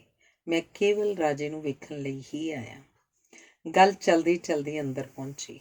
ਸੁੱਤੇ ਹੋਏ ਰਾਜੇ ਨੇ ਉੱਠ ਕੇ ਕਿਹਾ, ਫਕੀਰ ਨੂੰ ਅੰਦਰ ਆਉਣ ਦਿਓ। ਫਕੀਰ ਨੇ ਸਾਹਮਣੇ ਬੈਠ ਕੇ ਰਾਜੇ ਦੀਆਂ ਜੋ ਸਿਫਤਾਂ ਸੁਣੀਆਂ ਸਨ ਕਹਿ ਦਿੱਤੀਆਂ। ਰਾਜੇ ਨੇ ਪ੍ਰਸੰਨ ਹੋ ਕੇ ਕਿਹਾ, ਤੁਸੀਂ ਕੱਲ੍ਹ ਮੇਰੇ ਦਰਬਾਰ 'ਚ ਆਉਣਾ।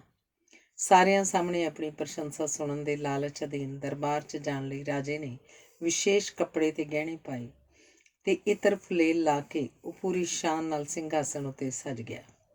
ਸਾਹਮਣੇ ਬੈਠਾ ਫਕੀਰ ਚੁੱਪ ਹੀ ਰਿਹਾ। ਸਨਤ ਕੁਮਾਰ ਉਹਦੇ ਬੋਲਣ ਨੂੰ ਉਡੀਕ ਰਿਹਾ ਸੀ। ਫਕੀਰ ਨੇ ਰਾਜੇ ਦੇ ਚਿਹਰੇ 'ਤੇ ਪ੍ਰਸ਼ੰਸਾ ਦੀ ਭੀਖ ਮੰਗਣ ਵਾਲੇ ਭਾਵ ਵੇਖੇ, ਪਰ ਉਹ ਫੇਰ ਵੀ ਚੁੱਪ ਰਿਹਾ। ਰਾਜੇ ਨੇ ਸੋਚਿਆ ਇਹ ਬੋਲਣ ਹੀ ਵਾਲਾ ਹੈ, ਪਰ ਫਕੀਰ ਚੁੱਪ ਹੀ ਰਿਹਾ। ਰਾਜਾ ਕੜਕ ਕੇ ਬੋਲਿਆ, ਬੋਲਦਾ ਕਿਉਂ ਨਹੀਂ? ਫਕੀਰ ਨੇ ਕਿਹਾ, ਕੀ ਬੋਲਾਂ? ਮੇਰੇ ਸਾਹਮਣੇ ਤਾਂ ਰੋਗਾਂ ਤੇ ਭੋਗਾਂ ਦਾ ਖਾਧਾ ਸਰੀਰ ਬੈਠਾ। ਕੱਲ੍ਹ ਤੁਸੀਂ ਨਿਮਰ ਸੀ, ਸੁੰਦਰ ਸੀ, ਸੁਭਾਵਕ ਤੇ ਸ਼ਾਂਤ ਸੀ। ਅੱਜ ਤੁਸੀਂ ਹੰਕਾਰੇ ਹੋਏ ਹੋ, ਮਹਿੰਗੇ ਕੱਪੜਿਆਂ, ਗਹਿਣਿਆਂ ਤੇ ਆਪਣੀ ਤਾਕਤ ਦੇ ਘੁਮੰਡ ਵਿੱਚ ਹੋ। ਇਸੇ ਕਰਕੇ ਸਬਰ ਨਹੀਂ ਰਿਹਾ, ਗੁੱਸੇ ਵਿੱਚ ਹੋ। ਤੁਹਾਨੂੰ ਹਉਮੈ, ਲੋਭ ਤੇ ਕ੍ਰੋਧ ਦਾ ਗ੍ਰਹਿਣ ਲੱਗਿਆ ਹੋਇਆ। ਮੈਂ ਕੀ ਬੋਲਾਂ? ਵੇਖਿਆ ਗਿਆ ਕਿ ਜਦੋਂ ਅਸੀਂ ਕਿਸੇ ਥਾਂ ਬਹੁਤ ਵੱਡੀ ਪ੍ਰਸ਼ੰਸਾ ਪ੍ਰਾਪਤ ਕਰ ਲੈਂਦੇ ਹਾਂ ਤਾਂ ਮਗਰੋਂ ਅਜਿਹੀ ਹੋਰ ਪ੍ਰਸ਼ੰਸਾ ਲਈ ਤਰਸਦੇ ਰਹਿੰਦੇ ਹਾਂ। ਵਾਸਤਵ ਵਿੱਚ ਇਹ ਚਾਪਲੂਸੀ ਦਾ ਲਾਲਚ ਹੁੰਦਾ ਹੈ। ਚਾਪਲੂਸੀ ਦਾ ਇਹੀ ਸਰਾਪ ਹੈ। ਜੇ ਤੁਹਾਡੀ ਪ੍ਰਸੰਨਤਾ ਦੂਜਿਆਂ ਦੀ ਪ੍ਰਸ਼ੰਸਾ ਉੱਤੇ ਨਿਰਭਰ ਕਰਦੀ ਹੈ ਤਾਂ ਤੁਸੀਂ ਕਦੇ ਵੀ ਪ੍ਰਸੰਨ ਨਹੀਂ ਹੋ ਸਕਦੇ। ਜੇ ਤੁਹਾਡੇ ਲਈ ਦੂਜਿਆਂ ਦੀ ਰਾਏ ਹੀ ਮੁੱਲਵਾਨ ਹੈ ਤਾਂ ਤੁਸੀਂ ਬਾਹਰੀ ਵਿਹਾਰ ਤੱਕ ਹੀ ਸੀਮਤ ਰਹੋਗੇ। ਅੰਦਰ ਕਦੇ ਸ਼ਾਂਤੀ ਨਹੀਂ ਹੋਏਗੀ। ਪਰ ਜੇ ਤੁਸੀਂ ਆਪਣੇ ਆਪ ਨੂੰ ਧਰਤੀ ਦਾ ਕੇਂਦਰ ਨਹੀਂ, ਇੱਕ ਸਧਾਰਨ ਮਨੁੱਖ ਸਮਝੋਗੇ ਤਾਂ ਅਜਿਹੀ ਸੋਚ ਨਾਲ ਤੁਹਾਡਾ ਅੰਦਰਲਾ ਸ਼ਾਂਤ ਹੋਏਗਾ ਤੇ ਪ੍ਰਸੰਨ ਹੋਣ ਲਈ ਤੁਹਾਨੂੰ ਦੂਜਿਆਂ ਦੀ ਮਨਜ਼ੂਰੀ ਦੀ ਲੋੜ ਨਹੀਂ ਪਏਗੀ। ਅਸੀਂ ਅਕਸਰ ਦੂਜਿਆਂ ਨੂੰ ਪੁੱਛਦੇ ਹਾਂ, ਮੈਂ ਕੌਣ ਹਾਂ, ਕਿਉਂਕਿ ਦੂਜਿਆਂ ਦੀ ਰਾਏ ਤੋਂ ਹੀ ਪਤਾ ਲੱਗਦਾ ਹੈ ਕਿ ਮੈਂ ਕੀ ਹਾਂ। ਅਹੁਦੇ, ਪਦਵੀਆਂ, ਪ੍ਰਸਿੱਧੀ, ਮਾਣ ਸਨਮਾਨ ਆਦਿ ਜਿਉਂਦਿਆਂ ਦੇ ਲਾਲਚ ਹਨ, ਜਦੋਂ ਕਿ ਕਬਰ ਵਿੱਚ ਇਹਨਾਂ ਤੋਂ ਬਿਨਾਂ ਵੀ ਸਰ ਜਾਂਦਾ ਹੈ। ਜਦੋਂ ਮੁਹੰਮਦ ਤੁਗਲਕ ਜਿਉਂਦਾ ਸੀ ਤਾਂ ਉਹ ਵੀ ਚਾਪਲੂਸਾਂ ਵਿੱਚ ਘਿਰ ਗਿਆ ਹੋਏਗਾ। ਤੁਗਲਕ ਦੀ ਗਲਤੀ ਇਹ ਸੀ ਕਿ ਉਹਦੇ ਚਾਪਲੂਸ ਮੂਰਖ ਸਨ। ਜਦੋਂ ਤੁਗਲਕ ਮਰਿਆ ਸੀ ਤਾਂ ਉਹਦੇ ਜਨਾਜ਼ੇ ਨੂੰ ਵੇਖ ਕੇ ਇੱਕ ਚਾਪਲੂਸ ਨੇ ਦੂਜੇ ਨੂੰ ਕਿਹਾ ਸੀ, ਜੇ ਬਾਦਸ਼ਾਹ ਸਲਾਮਤ ਜਿਉਂਦੇ ਹੁੰਦੇ ਤਾਂ ਆਪਣਾ ਜਨਾਜ਼ਾ ਵੇਖ ਕੇ ਬੜੇ ਖੁਸ਼ ਹੁੰਦੇ। ਚਾਪਲੂਸਾਂ ਨੂੰ ਚਾਪਲੂਸੀ ਦੀ ਇੰਨੀ ਆਦਤ ਪੈ ਜਾਂਦੀ ਹੈ ਕਿ ਉਹ ਆਪ ਵੱਡੇ ਅਹੁਦਿਆਂ 'ਤੇ ਲੱਗ ਕੇ ਵੀ ਇਸ ਆਦਤ ਨੂੰ ਤਿਆਗ ਨਹੀਂ ਸਕਦੇ। ਹਰ ਚਾਪਲੂਸ ਮਗਰ ਨਿੰਦਕਾਂ ਦੀ ਇੱਕ ਕਤਾਰ ਖਲੋਤੀ ਹੁੰਦੀ ਹੈ। ਚਾਪਲੂਸੀ ਦਾ ਲੋਭ ਕਦੇ ਬੁੱਢਾ ਨਹੀਂ ਹੁੰਦਾ, ਸਗੋਂ ਉਮਰ ਦੇ ਵਧਣ ਨਾਲੇ ਲੋਭ ਜਵਾਨ ਹੋਈ ਜਾਂਦਾ ਹੈ। ਚਾਪਲੂਸਾਂ ਨੇ ਪੂਰਵਵਰਤੀ ਰਾਜਿਆਂ ਨੂੰ ਚੰਦਰਵੰਸ਼ੀ ਤੇ ਸੂਰਜਵੰਸ਼ੀ ਦੱਸ ਕੇ ਹਰੇਕ ਨੂੰ ਵਿਸ਼ਨੂੰ ਦਾ ਅਵਤਾਰ ਸਿੱਧ ਕਰ ਦਿੱਤਾ ਸੀ। ਹੁਣ ਵੀ ਜਦੋਂ ਕਿਸੇ ਮਹਿਕਮੇ 'ਚ ਨਵਾਂ ਵੱਡਾ ਅਧਿਕਾਰੀ ਆਉਂਦਾ ਹੈ ਤਾਂ ਚਾਪਲੂਸ ਪਹਿਲਾਂ ਹੀ ਮਿਲ ਪੈਂਦੇ ਹਨ ਤੇ ਉਹ ਅਧਿਕਾਰੀ ਸਮਝਦਾ ਹੈ ਕਿ ਮੈਨੂੰ ਇਹਨਾਂ ਨੇ ਹੀ ਠੀਕ ਤਰ੍ਹਾਂ ਸਮਝਿਆ ਹੈ। ਆਮ ਕਰਕੇ ਚਾਪਲੂਸ ਦੇ 3 ਮੁੱਖ ਲੱਛਣ ਮੰਨੇ ਗਏ ਹਨ। ਜਦੋਂ ਬੋਲਦਾ ਹੈ ਉਹ ਸੱਚ ਨੂੰ ਝੂਠ ਤੇ ਝੂਠ ਨੂੰ ਸੱਚ, ਆਪਣੇ ਸਾਹਿਬ ਦੇ ਕੱਚ ਨੂੰ ਹੀਰਾ ਤੇ ਉਹਦੇ ਵਿਰੋਧੀ ਦੇ ਹੀਰੇ ਨੂੰ ਕੱਚ ਸਾਬਤ ਕਰਨ ਦਾ ਯਤਨ ਕਰਦਾ ਹੈ। ਜਦੋਂ ਵਾਅਦਾ ਕਰਦਾ ਹੈ ਤਾਂ ਆਪਣੀ ਸਮਰੱਥਾ ਨਾਲੋਂ ਵਧੇਰੇ ਕਰਦਾ ਹੈ, ਪਰ ਪੂਰਾ ਨਹੀਂ ਕਰਦਾ, ਤੇ ਜਦੋਂ ਉਹਦੀ ਸਭ ਤੋਂ ਵੱਧ ਲੋੜ ਹੁੰਦੀ ਹੈ ਉਦੋਂ ਹੀ ਧੋਖਾ ਦਿੰਦਾ ਹੈ। ਜਦੋਂ ਵਿਰੋਧੀ ਵਿਰੋਧ ਦਾ ਬਿਗਲ ਵਜਾਉਂਦੇ ਹਨ ਤਾਂ ਚਾਪਲੂਸ ਹਮਾਇਤ ਦੀ ਤੂਤੀ ਵੀ ਨਹੀਂ ਵਜਾਉਂਦੇ, ਸਗੋਂ ਵਿਰੋਧੀਆਂ ਨਾਲ ਅੰਦਰ ਖਾਤੇ ਮਿਲ ਕੇ ਆਪਣੇ ਵਿਕਣ ਦਾ ਭਾਅ ਤੈਅ ਕਰਨ ਲੱਗ ਪੈਂਦੇ ਹਨ। ਭਾਰਤ ਵਿੱਚ ਮੁਲਾਂਕਣ ਦੀ ਪਰੰਪਰਾ ਨਹੀਂ। ਇੱਥੇ ਕਿਸੇ ਨੂੰ ਜਾਂ ਤਾਂ ਇੱਕਦਮ ਨਕਾਰ ਦਿੱਤਾ ਜਾਂਦਾ ਹੈ ਜਾਂ ਪੂਜਨ ਯੋਗ ਬਣਾ ਦਿੱਤਾ ਜਾਂਦਾ ਹੈ। ਕਾਰਨ ਇਹ ਹੈ ਕਿ ਇੱਥੇ ਵਿਚਾਰਾਂ ਤੇ ਕਾਰਜਾਂ ਦੀ ਥਾਂ ਵਿਅਕਤੀਆਂ ਨੂੰ ਪਹਿਲ ਦਿੱਤੀ ਜਾਂਦੀ ਹੈ। ਸਾਡੇ ਦੇਸ਼ 'ਚ ਵੱਡੇ ਬੰਦੇ ਕੇਵਲ ਸਿਫਤਾਂ ਹੀ ਲੋਚਦੇ ਹਨ ਤੇ ਆਲੋਚਨਾ ਨੂੰ ਇੱਥੇ ਸਾਜ਼ਿਸ਼ ਕਿਹਾ ਜਾਂਦਾ ਹੈ। ਚਾਪਲੂਸਾਂ ਨੂੰ ਬੜੀ ਮਿਹਨਤ ਕਰਨੀ ਪੈਂਦੀ ਹੈ ਕਿਉਂਕਿ ਉਹ ਆਪਣੇ ਸੁੱਖ ਆਰਾਮ ਨਾਲ ਮਾਲਕ ਦੇ ਸੁੱਖ ਆਰਾਮ ਨੂੰ ਪਹਿਲ ਦਿੰਦੇ ਹਨ। ਚਾਪਲੂਸਾਂ ਦੀ ਸੂਝ-ਬੂਝ ਤਿੱਖੀ, ਸਮਝ ਵਿਸ਼ਾਲ ਤੇ ਮਨੁੱਖੀ ਵਿਹਾਰ ਦੇ ਉਹ ਮਾਹਰ ਹੁੰਦੇ ਹਨ। ਉਸ ਸਮੇਂ ਦੀ ਨਜ਼ਾਕਤ ਨੂੰ ਪਛਾਣਦੇ ਹੋਣ ਕਰਕੇ ਵਿਗੜੀ ਸਥਿਤੀ ਨੂੰ ਵੀ ਆਪਣੇ ਪੱਖ 'ਚ ਕਰ ਲੈਂਦੇ ਹਨ। ਇੱਕ ਵਾਰੀ ਮਾਲਕ ਦੇ ਤਿਲਕ ਕੇ ਡਿੱਗਣ ਤੇ ਚਾਪਲੂਸ ਦਾ ਹਾਸਾ ਨਿਕਲ ਗਿਆ। ਮਾਲਕ ਨੇ ਪੁੱਛਿਆ, ਹੱਸਦਾ ਕਿਉਂ? ਚਾਪਲੂਸ ਨੇ ਗੰਭੀਰ ਹੋ ਕੇ ਕਿਹਾ, ਮੈਂ ਤਾਂ ਤੁਹਾਨੂੰ ਸੱਟ ਨਾ ਲੱਗਣ ਦੀ ਖੁਸ਼ੀ ਮਨਾ ਰਿਹਾ ਸਾਂ। ਦੁਕਾਨਦਾਰ ਅਕਸਰ ਗਾਹਕਾਂ ਦੀ ਚਾਪਲੂਸੀ ਕਰਦੇ ਹਨ। ਇੱਕ ਕੱਪੜਾ ਵੇਚਣ ਵਾਲਾ ਇੱਕ ਇਸਤਰੀ ਨੂੰ ਕਹਿ ਰਿਹਾ ਸੀ, ਭੈਣ ਜੀ, ਜਿਹੜਾ ਕੱਪੜਾ ਬਣਿਆ ਹੀ ਤੁਹਾਡੇ ਲਈ, ਤੁਹਾਡੇ ਤਨ ਲਈ ਹੈ, ਉਹਨੂੰ ਤੁਸੀਂ ਪਹਿਨਣ ਤੋਂ ਰੋਕ ਨਹੀਂ ਸਕਦੇ। ਚਾਪਲੂਸ ਫਟੇ ਹੋਏ ਕੋਟ ਨੂੰ ਵੀ ਸੋਨੇ ਦੇ ਬਟਨ ਲਾ ਦਿੰਦੇ ਹਨ। ਜਿਹੜਾ ਸਿੱਧੀ ਤੇ ਸਪਸ਼ਟ ਗੱਲ ਕਹਿ ਦਿੰਦਾ ਹੈ, ਜਾਂ ਜਿਹਨੂੰ ਗੁੱਸਾ ਜਲਦੀ ਚੜ੍ਹਦਾ ਹੈ, ਜਾਂ ਜਿਹੜਾ ਕਾਹਲ ਕਰਦਾ ਹੈ, ਉਹ ਨਾ ਪ੍ਰਸ਼ੰਸਾ ਕਰਦਾ ਹੈ ਨਾ ਚਾਪਲੂਸੀ। ਵਿਹਾਰਕ ਪੱਖ ਤੋਂ ਅਜਿਹਾ ਵਿਅਕਤੀ ਆਪਣਾ ਨੁਕਸਾਨ ਕਰਨ 'ਚ ਮਾਹਰ ਹੁੰਦਾ ਹੈ। ਕਈ ਲੋਕ ਆਪਣੇ ਆਪ ਨੂੰ ਬੜਾ ਮਹੱਤਵਪੂਰਨ ਸਮਝਦੇ ਹਨ, ਇੱਥੋਂ ਤੱਕ ਕਿ ਉਹ ਆਪਣੀ ਬਿਮਾਰੀ ਨੂੰ ਵੀ ਮਹੱਤਵਪੂਰਨ ਸਮਝਦੇ ਹਨ ਤੇ ਆਪਣੀ ਬਿਮਾਰੀ ਦੇ ਵੀ ਗੁਣ ਗਾਉਣ ਲੱਗ ਪੈਂਦੇ ਹਨ। ਮੇਰੇ ਇੱਕ ਮਿੱਤਰ ਆਪਣੀ ਬਿਮਾਰੀ ਦੇ ਵੇਰਵੇ ਦੱਸਣ ਉਪਰੰਤ ਕਹਿੰਦੇ ਹਨ, ਇਹ ਬਿਮਾਰੀ ਕੇਵਲ ਵਿਦਵਾਨਾਂ ਨੂੰ ਹੀ ਹੁੰਦੀ ਹੈ। ਨਾਲਾਇਕਾਂ ਨੂੰ ਛੋਟੇ ਚਾਪਲੂਸ ਹੀ ਤਬਲੇ ਵਾਂਗ ਕੱਸ ਲੈਂਦੇ ਹਨ। ਚਾਪਲੂਸੀ ਨੂੰ ਚਾਪਲੂਸਾਂ ਦੀ ਦ੍ਰਿਸ਼ਟੀ ਤੋਂ ਵੀ ਵੇਖਣ ਦੀ ਲੋੜ ਹੈ।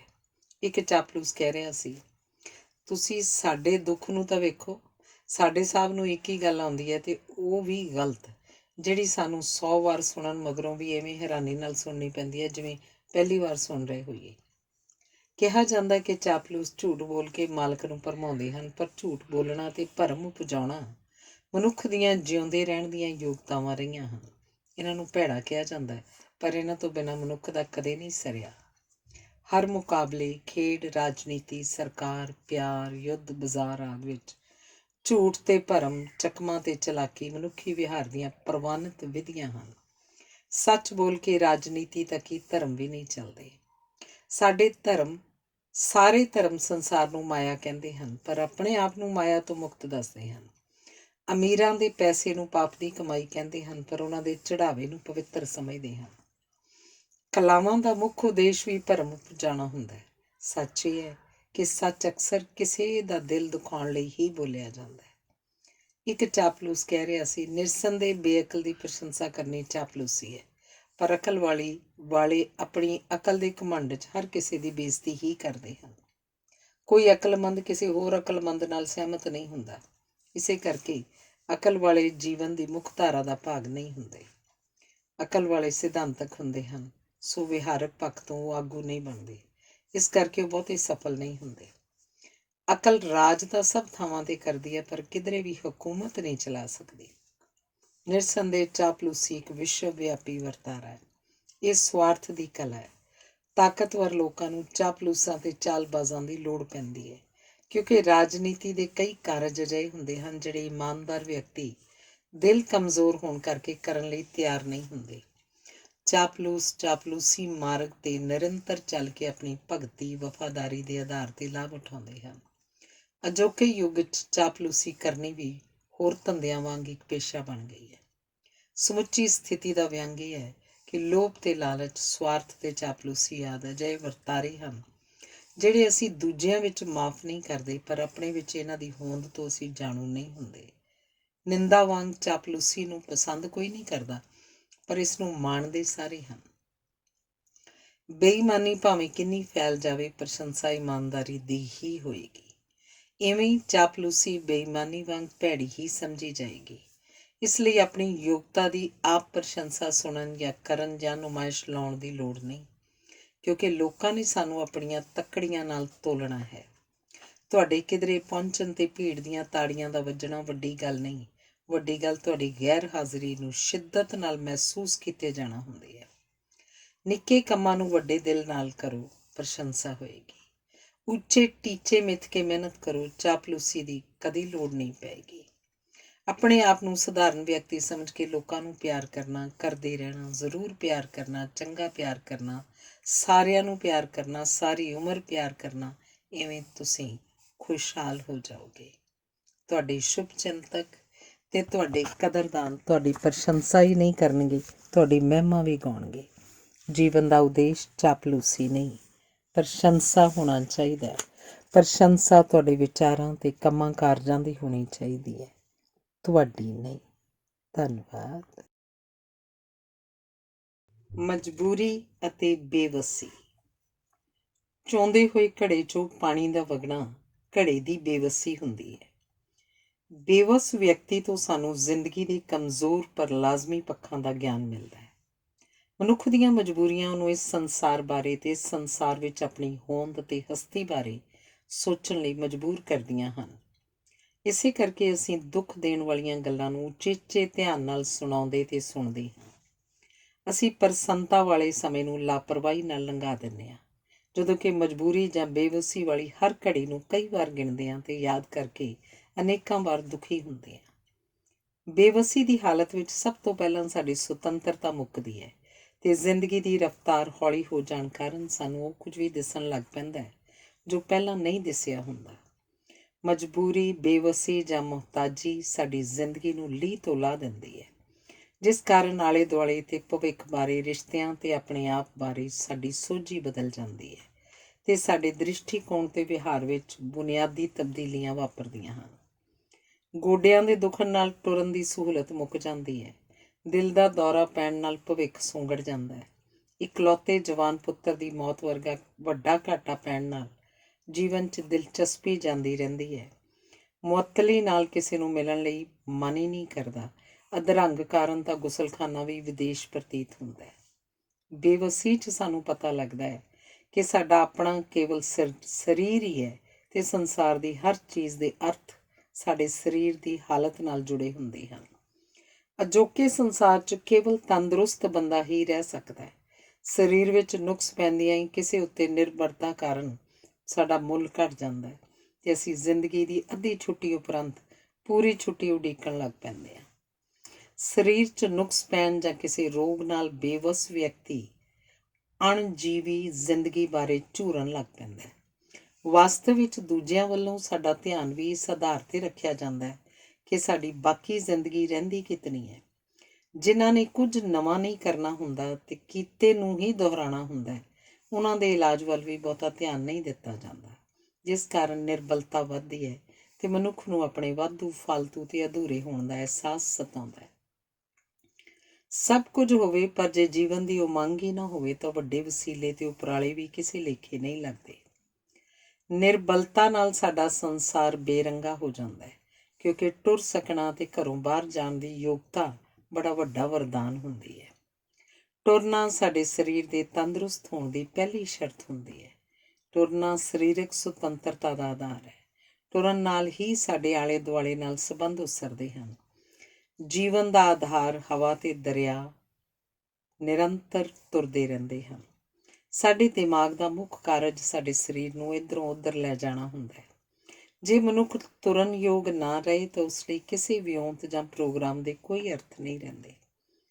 ਇੱਕ ਵਾਰੀ ਦਹਾਕਿਆਂ ਦੀ ਉਡੀਕ ਮਗਰੋਂ ਮਾਪੇ ਵਿਦੇਸ਼ ਰਹਿੰਦੇ ਆਪਣੇ ਪੁੱਤਰ ਕੋਲ ਜਾਣ ਹੀ ਵਾਲੇ ਸਨ ਕਿ ਉਡਾਨ ਤੋਂ 2 ਦਿਨ ਪਹਿਲਾਂ ਪਿਤਾ ਨੂੰ ਅਧਰੰਗ ਹੋ ਗਿਆ ਤੇ ਪਤੀ ਪਤਨੀ ਦੋਵੇਂ ਆਪਣੇ ਘਰ 'ਚ ਕੈਦ ਹੋ ਗਏ। ਇਵੇਂ ਉੱਡਣਾ ਤਾਂ ਕੀ, ਟੁਰਨਾ ਵੀ ਸੰਭਵ ਨਾ ਰਿਹਾ। ਮਜਬੂਰੀ ਆਮ ਕਰਕੇ ਵਸੀਲਿਆਂ ਤੇ ਅਵਸਰਾਂ ਦੀ ਘਾਟ ਵਿੱਚੋਂ ਉਪਜਦੀ ਹੈ। ਜਿਵੇਂ ਦਾਖਲਾ ਮਿਲ ਜਾਂਦਾ ਪਰ ਫੀਸ ਭਰਾਉਣ ਦੀ ਰਕਮ ਨਹੀਂ ਹੁੰਦੀ। ਘਰ ਵਿਆਹੁਣ ਵਾਲੀ ਧੀ ਬੈਠੀ ਹੁੰਦੀ ਹੈ ਪਰ ਦਾਜ ਜੁਟਾਉਣ ਦੀ ਹਿੰਮਤ ਨਹੀਂ ਹੁੰਦੀ। ਫਸਲ ਸੁੱਕ ਰਹੀ ਹੁੰਦੀ ਹੈ ਪਰ ਮੀਂਹ ਨਹੀਂ ਪੈਂਦਾ।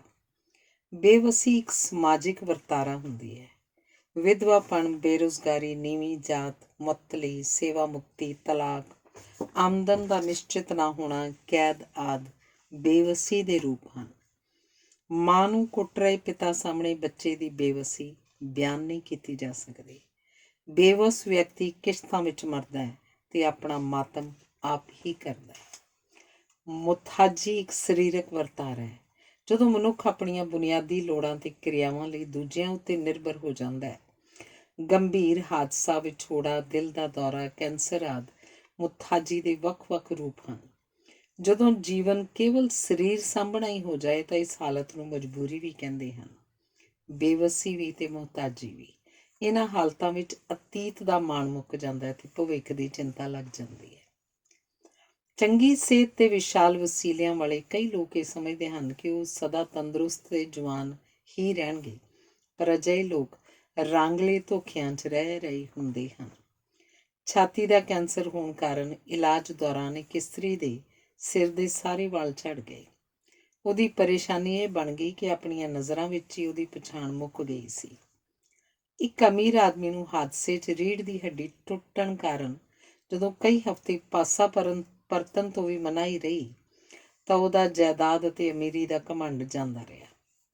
ਹਿਲਣਾ ਜੁਲਣਾ ਸਾਹ ਲੈਣ ਵਾਂਗ ਹੀ ਜ਼ਰੂਰੀ ਹੁੰਦਾ ਹੈ। ਹੱਡੀਆਂ ਦੇ ਇੱਕ ਡਾਕਟਰ ਦਾ ਜਦੋਂ ਆਪਣਾ ਚੂਲਾ ਟੁੱਟ ਗਿਆ ਤਾਂ ਉਹਨੂੰ ਸਮਝ ਆਇਆ ਕਿ ਮਰੀਜ਼ ਹੋਣ ਤੇ ਡਾਕਟਰ ਹੋਣ ਦੇ ਕੀ ਅੰਤਰ ਹੁੰਦੇ ਹਨ। ਇਸ ਸਮਝ ਕਾਰਨ ਉਸ ਵੱਲੋਂ ਮਰੀਜ਼ਾਂ ਦਾ ਇਲਾਜ ਕਰਨ ਦਾ ਢੰਗ ਹੀ ਬਦਲ ਗਿਆ। ਮਜਬੂਰੀ ਜਾਂ ਬੇਵਸੀ ਦੌਰਾਨ ਕੁਝ ਵੀ ਮਹੱਤਵਪੂਰਨ ਨਹੀਂ ਵਾਪਰਦਾ। ਆਪਣਾ ਆਪ ਤੇ ਆਲਾ ਦੁਆਲਾ ਖਾਲੀ ਖਾਲੀ ਲੱਗਣ ਲੱਗ ਪੈਂਦਾ ਹੈ ਤੇ ਸਮੇਂ ਦੀ ਪਛਾਣ ਮੁੱਕ ਜਾਂਦੀ ਹੈ। ਹਸਪਤਾਲਾਂ ਵਿੱਚ ਬੇਵਸ ਮਰੀਜ਼ ਦਰਵਾਜ਼ੇ ਵੱਲ ਹੀ ਵੇਖਦੇ ਰਹਿੰਦੇ ਹਨ। ਪਤਾ ਹੁੰਦਾ ਹੈ ਕਿ ਘਰੋਂ ਨਾਸ਼ਤਾ 8 ਵਜੇ ਆਏਗਾ ਪਰ ਉਹ ਸਵੇਰੇ 6 ਵਜੇ ਹੀ ਉਡੀਕਣ ਲੱਗ ਪੈਂਦੇ ਹਨ। ਇੱਕ ਘਰ ਵਿੱਚ ਨਾਲ ਦੇ ਕਮਰੇ 'ਚ ਸੌਣ ਲੱਗਿਆਂ ਪਿਤਾ ਦੀ ਸੰਭਾਲ ਵਿੱਚ ਨਿਰੰਤਰ ਰੁੱਝੇ ਅਨੀਂਦਰੇ ਦੇ ਸ਼ਿਕਾਰ ਪੁੱਤਰ ਨੇ ਮੁਥਾਜ ਪਿਤਾ ਨੂੰ ਕਿਹਾ, ਜੇ ਲੋੜ ਪਵੇ ਤਾਂ ਬੁਲਾ ਲੈਣਾ। ਸਮੇਂ ਦੀ ਸੋਝੀ ਨਾ ਰਹਿਣ ਕਾਰਨ ਪਿਤਾ ਹਰ 5 ਮਿੰਟ ਮਗਰੋਂ ਤੇ ਕਈ ਵਾਰੀ ਕੇਵਲ ਵਕਤ ਪੁੱਛਣ ਵਾਸਤੇ ਪੁੱਤਰ ਨੂੰ ਬੁਲਾਉਣ ਤੇ ਪਰੇਸ਼ਾਨ ਕਰਨ ਲੱਗ ਪਿਆ। ਪਤਨੀ ਦੀ ਮੌਤ ਉਪਰੰਤ ਇੱਕ ਪੁਰਸ਼ ਅੱਧੀ ਰਾਤ ਵੇਲੇ ਆਪਣੀ ਧੀ ਨੂੰ ਫੋਨ ਕਰਕੇ ਰੋਜ਼ ਕਹਿਣ ਲੱਗ ਪਿਆ ਕਿ ਤੇਰੀ ਮਾਂ ਦੀ ਯਾਦ ਆ ਰਹੀ ਹੈ। ਅੱਕ ਕੇ ਧੀ ਨੇ ਕਿਹਾ, ਪਿਤਾ ਜੀ, ਜੇ ਤੁਸੀਂ ਐਵੇਂ ਫੋਨ ਕਰਦੇ ਰਹੇ ਤਾਂ ਮੇਰਾ ਵਿਆਹ ਟੁੱਟ ਜਾਏਗਾ। ਜੇ ਬਿਮਾਰੀ, ਬੇਵਸੀ ਜਾਂ ਮੁਥਾਜੀ ਦਾ ਕੋਈ ਹੱਲ ਨਿਕਲਦਾ ਨਾ ਦਿਸੇ ਤਾਂ ਦੇਖਭਾਲ ਕਰਨ ਤੇ ਕਰਾਉਣ ਵਾਲਾ ਦੋਵੇਂ ਅੱਕ ਤੱਕ ਜਾਂਦੇ ਹਨ। ਸੇਵਾ ਕਰਾਉਣ ਵਾਲਿਆਂ ਦੀਆਂ ਆਪਣੀਆਂ ਮਾਨਸਿਕ ਸਮੱਸਿਆਵਾਂ ਵੀ ਸੇਵਾ ਕਰਨ ਵਾਲਿਆਂ ਦੇ ਸੰਤੁਲਨ ਨੂੰ ਵਿਗਾੜ ਦਿੰਦੀਆਂ ਹਨ।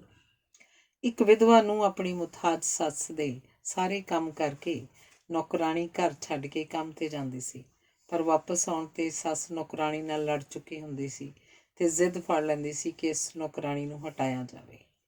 ਇਵੇਂ ਉਹ ਸੱਸ ਲਗਭਗ ਹਰ ਰੋਜ਼ ਆਪਣੀ ਨੂੰਹ ਨੂੰ ਨਵੇਂ ਢੰਗ ਨਾਲ ਪਰੇਸ਼ਾਨ ਕਰਦੀ ਸੀ। ਅਕਸਰ ਮੁਥਾਜ ਵਿਅਕਤੀ ਮੰਗ ਕਰਦੇ ਹਨ ਕਿ ਉਹਨਾਂ ਦੀ ਦੇਖਭਾਲ ਪਤਨੀ ਜਾਂ ਨੂੰਹ ਪੁੱਤਰ ਹੀ ਕਰਨ, ਭਾਵੇਂ ਅਜਿਹੇ ਵਿਅਕਤੀ ਦੇ ਕਈ ਧੀਆਂ ਪੁੱਤਰ ਹੁੰਦੇ ਹਨ, ਪਰ ਸਾਰੀ ਜ਼ਿੰਮੇਵਾਰੀ ਕਿਸੇ ਇੱਕ ਪੁੱਤਰ ਦੇ ਸਿਰ ਪੈ ਜਾਂਦੀ ਹੈ, ਜਿਹਦੀ ਸੇਵਾ ਦੀ ਪ੍ਰਸ਼ੰਸਾ ਨਹੀਂ ਆਲੋਚਨਾ ਹੀ ਹੋਣ ਕਾਰਨ ਅਜਿਹਾ ਵਿਅਕਤੀ ਹਰ ਵੇਲੇ ਥੱਕਿਆ ਹੋਇਆ ਰਹਿਣ ਕਰਕੇ ਆਤਮਘਾਤ ਕਰਨ ਬਾਰੇ ਵੀ ਸੋਚਣ ਲੱਗ ਪੈਂਦਾ ਹੈ। ਅਜਿਹੀ ਤਰਸਯੋਗ ਹਾਲਤ ਵਿੱਚ ਸਥਿਤੀ ਨੂੰ ਸਮਝੇ ਬਿਨਾਂ ਹੀ ਰਿਸ਼ਤੇਦਾਰ ਬਜ਼ੁਰਗ ਵਿਅਕਤੀ ਦੀ ਸੇਵਾ ਕਰਨ ਦੇ ਨਵੇਂ-ਨਵੇਂ ਢੰਗ ਸੁਝਾਉਣ ਤੇ ਉਪਦੇਸ਼ ਦੇਣ ਲੱਗ ਪੈਂਦੇ ਹਨ। ਜੇ ਬੇਵਸ ਜਾਂ ਮੁਥਾਜ ਵਿਅਕਤੀ ਆਪਣੇ ਕੱਪੜੇ ਗੰਦੇ ਕਰਨ ਲੱਗ ਪਵੇ ਤਾਂ ਇਹਨਾਂ ਕੱਪੜਿਆਂ ਨੂੰ ਧੋਣ ਵਰਗੀ ਕੋਈ ਮੁਸੀਬਤ ਤੇ ਪਰੇਸ਼ਾਨੀ ਨਹੀਂ ਹੁੰਦੀ। ਅਜਿਹੀ ਹਾਲਤ ਵਿੱਚ ਦੇਖਭਾਲ ਕਰਨ ਵਾਲਿਆਂ ਨੂੰ ਆਪਣੇ ਬਿਮਾਰ ਪੈਣ ਦਾ ਡਰ ਲੱਗਿਆ ਰਹਿੰਦਾ ਹੈ।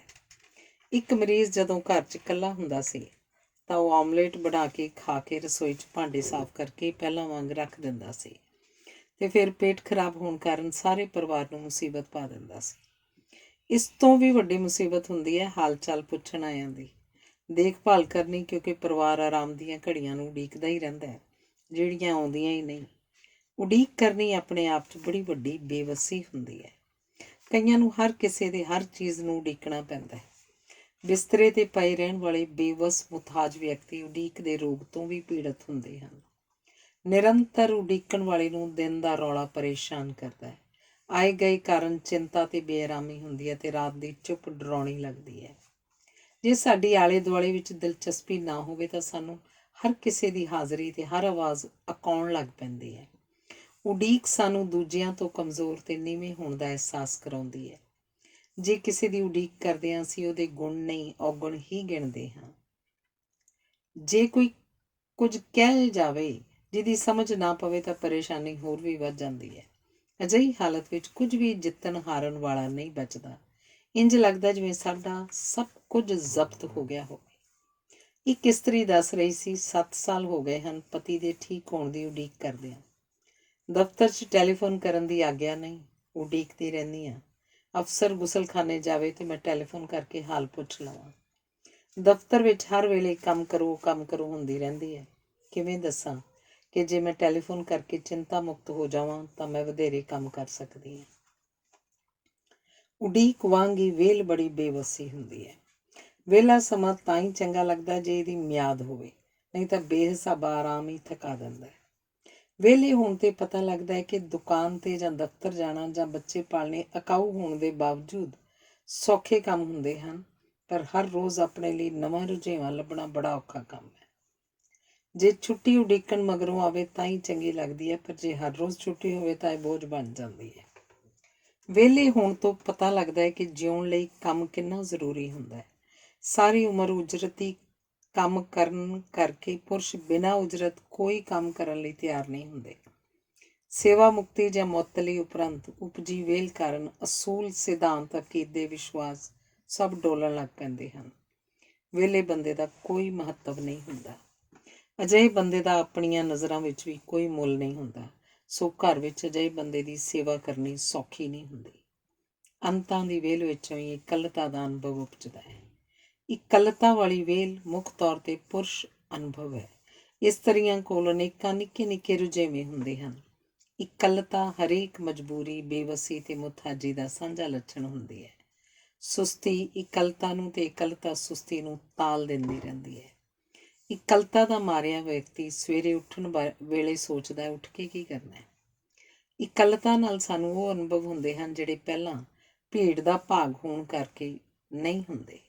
ਜੀਵਨ ਸਾਥੀ ਦੇ ਮਰਨ ਜਾਂ ਤਲਾਕ ਜਾਂ ਕੈਦ ਉਪਰੰਤ ਸਭ ਤੋਂ ਵੱਡਾ ਸਦਮਾ ਇਕੱਲਤਾ ਦਾ ਹੁੰਦਾ ਹੈ। ਪਰਿਵਾਰ ਉਸਾਰਨਾ ਇਕੱਲਤਾ ਤੋਂ ਛੁਟਕਾਰਾ ਪਾਉਣ ਦਾ ਸਰਵ ਵਿਆਪਕ ਉਪਰਾਲਾ ਹੈ। ਇਕੱਲਾ ਵਿਅਕਤੀ ਜੇ ਇੱਕ ਵਾਰੀ ਹਸਪਤਾਲ ਦਾਖਲ ਹੋ ਜਾਏ ਤਾਂ ਅਗਲੀ ਵਾਰ ਹਸਪਤਾਲ ਜਾਣ ਤੋਂ ਬਚਣ ਲਈ ਸਭ ਕੁਝ ਕਰਨ ਲਈ ਤਿਆਰ ਹੋ ਜਾਂਦਾ ਹੈ। ਹਰ ਕਿਸੇ ਦੀ ਜ਼ਿੰਦਗੀ ਵਿੱਚ ਬਿਮਾਰੀ ਉੱਤੇ ਲੱਗਿਆ ਸਮਾਂ ਤੇ ਹੋਇਆ ਖਰਚਾ ਵਿਅਰਥ ਗਏ ਸਮੇਂ ਦੇ ਖਰਚੇ 'ਚ ਗਿਣਿਆ ਜਾਂਦਾ ਹੈ। ਕਈ ਵਾਰੀ ਬੇਵਸੀ ਵਿਅਕਤੀ ਤੋਂ ਫੈਲਦੀ ਸਮੁੱਚੇ ਸਮਾਜ 'ਚ ਪਸਰ ਜਾਂਦੀ। ਜਦੋਂ ਜੀਵਨ ਦਾ ਉਦੇਸ਼ ਨਾ ਹੋਵੇ ਤੇ ਰੁਜ਼ਗਾਰ ਦੀਆਂ ਸੰਭਾਵਨਾਵਾਂ ਨਾ ਹੋਣ ਤਾਂ ਮਨੁੱਖ ਨਸ਼ਿਆਂ ਦਾ ਮੁਹਤਾਜ ਹੋ ਜਾਂਦਾ ਹੈ। ਪੰਜਾਬ ਵਿੱਚ ਕਿਸਾਨਾਂ ਦਾ ਖੇਤੀ ਤੋਂ ਵਿਸ਼ਵਾਸ ਉੱਠ ਜਾਣਾ ਬੜੀ ਵੱਡੀ ਬੇਵਸੀ ਬਣਦਾ ਜਾ ਰਿਹਾ ਹੈ। ਜਿਨ੍ਹਾਂ ਨੂੰ ਦੇਸ਼ ਵਿੱਚ ਅਨਾਜ ਦੇ ਢੇਰ ਲਾਉਣ ਦਾ ਮਾਣ ਸੀ, ਉਹਨਾਂ ਨੂੰ ਮਹਿਸੂਸ ਹੋ ਰਿਹਾ ਕਿ ਉਹ ਇੱਟਾਂ ਵੱਟੇ ਬਣ ਕੇ ਰੁਲ ਰਹੇ ਹਨ। ਜੇ ਰੁਜ਼ਗਾਰ ਨਾ ਹੋਵੇ ਜਾਂ ਨਿਸ਼ਚਿਤ ਆਮਦਨ ਨਾ ਹੋਵੇ ਤਾਂ ਪ੍ਰਾਪਤ ਕੀਤੀ ਸਿਖਲਾਈ ਤੇ ਪੜ੍ਹਾਈ ਦੁੱਖਾਂ, ਤਕਲੀਫਾਂ ਤੇ ਬੇਵਸੀਆਂ ਨੂੰ ਤਿੱਖਾ ਕਰ ਦਿੰਦੀ ਹੈ। ਅਜਿਹੀ ਬੇਵਸੀ ਵਿੱਚੋਂ ਨਿੰਦਾ, ਚੁਗਲੀ, ਹਿੰਸਾ, ਅਪਰਾਧ ਤੇ ਭੈੜੇ ਵਿਹਾਰ ਹੀ ਉਪਜਦੇ ਹਨ। ਅਜੋਕੇ ਸੰਸਾਰ 'ਚ ਭਾਵੇਂ ਕੋਈ 7 ਭਰਾਵਾਂ ਵਾਲਾ ਹੋਵੇ, ਭਾਵੇਂ ਇਕਲੌਤੀ ਸੰਤਾਨ ਵਾਲਾ, ਮਜਬੂਰੀਆਂ ਤੇ ਬੇਵਸੀਆਂ ਨੇ ਹਰ ਕਿਸੇ ਨੂੰ ਘੇਰ ਲੈਣਾ ਹੈ। ਹੁਣ ਵਿਦੇਸ਼ ਜਾਣ ਦੇ ਉਪਰਾਲੇ ਕਿਸੇ ਸਮੱਸਿਆ ਦਾ ਹੱਲ ਨਹੀਂ ਹੋਣਗੇ। ਸੋ ਜੀਵਨ ਦੀਆਂ ਗੰਭੀਰ ਚੁਣੌਤੀਆਂ ਦਾ ਸਾਹਮਣਾ ਕਰਨ ਲਈ ਸਾਨੂੰ ਯੋਗ ਤਿਆਰੀ ਕਰ ਲੈਣੀ ਚਾਹੀਦੀ ਹੈ, ਕਿਉਂਕਿ ਜੇ ਢੁਕਵੀਂ ਤਿਆਰੀ ਕੀਤੀ ਗਈ ਹੋਵੇ ਤਾਂ ਹੀ ਮਜਬੂਰੀ ਤੇ ਬੇਵਸੀ ਦਾ ਸਾਹਮਣਾ ਕੀਤਾ ਜਾ ਸਕਦਾ ਹੈ। ਮਜਬੂਰੀਆਂ ਤੇ ਬੇਵਸੀਆਂ ਸਾਨੂੰ ਆਪਣੇ ਮਨੁੱਖ ਹੋਣ ਦੀਆਂ ਸੀਮਾਵਾਂ ਦਾ ਅਹਿਸਾਸ ਕਰਾਉਂਦੀਆਂ ਹਨ। ਜੇ ਜੀਵਨ 'ਚ ਰੁਕਾਵਟਾਂ, ਮੁਸੀਬਤਾਂ, ਮਜਬੂਰੀਆਂ ਨਾ ਹੋਣ ਤਾਂ ਸਾਡੀ ਪਛਾਣ ਕਿਵੇਂ ਬਣੇਗੀ?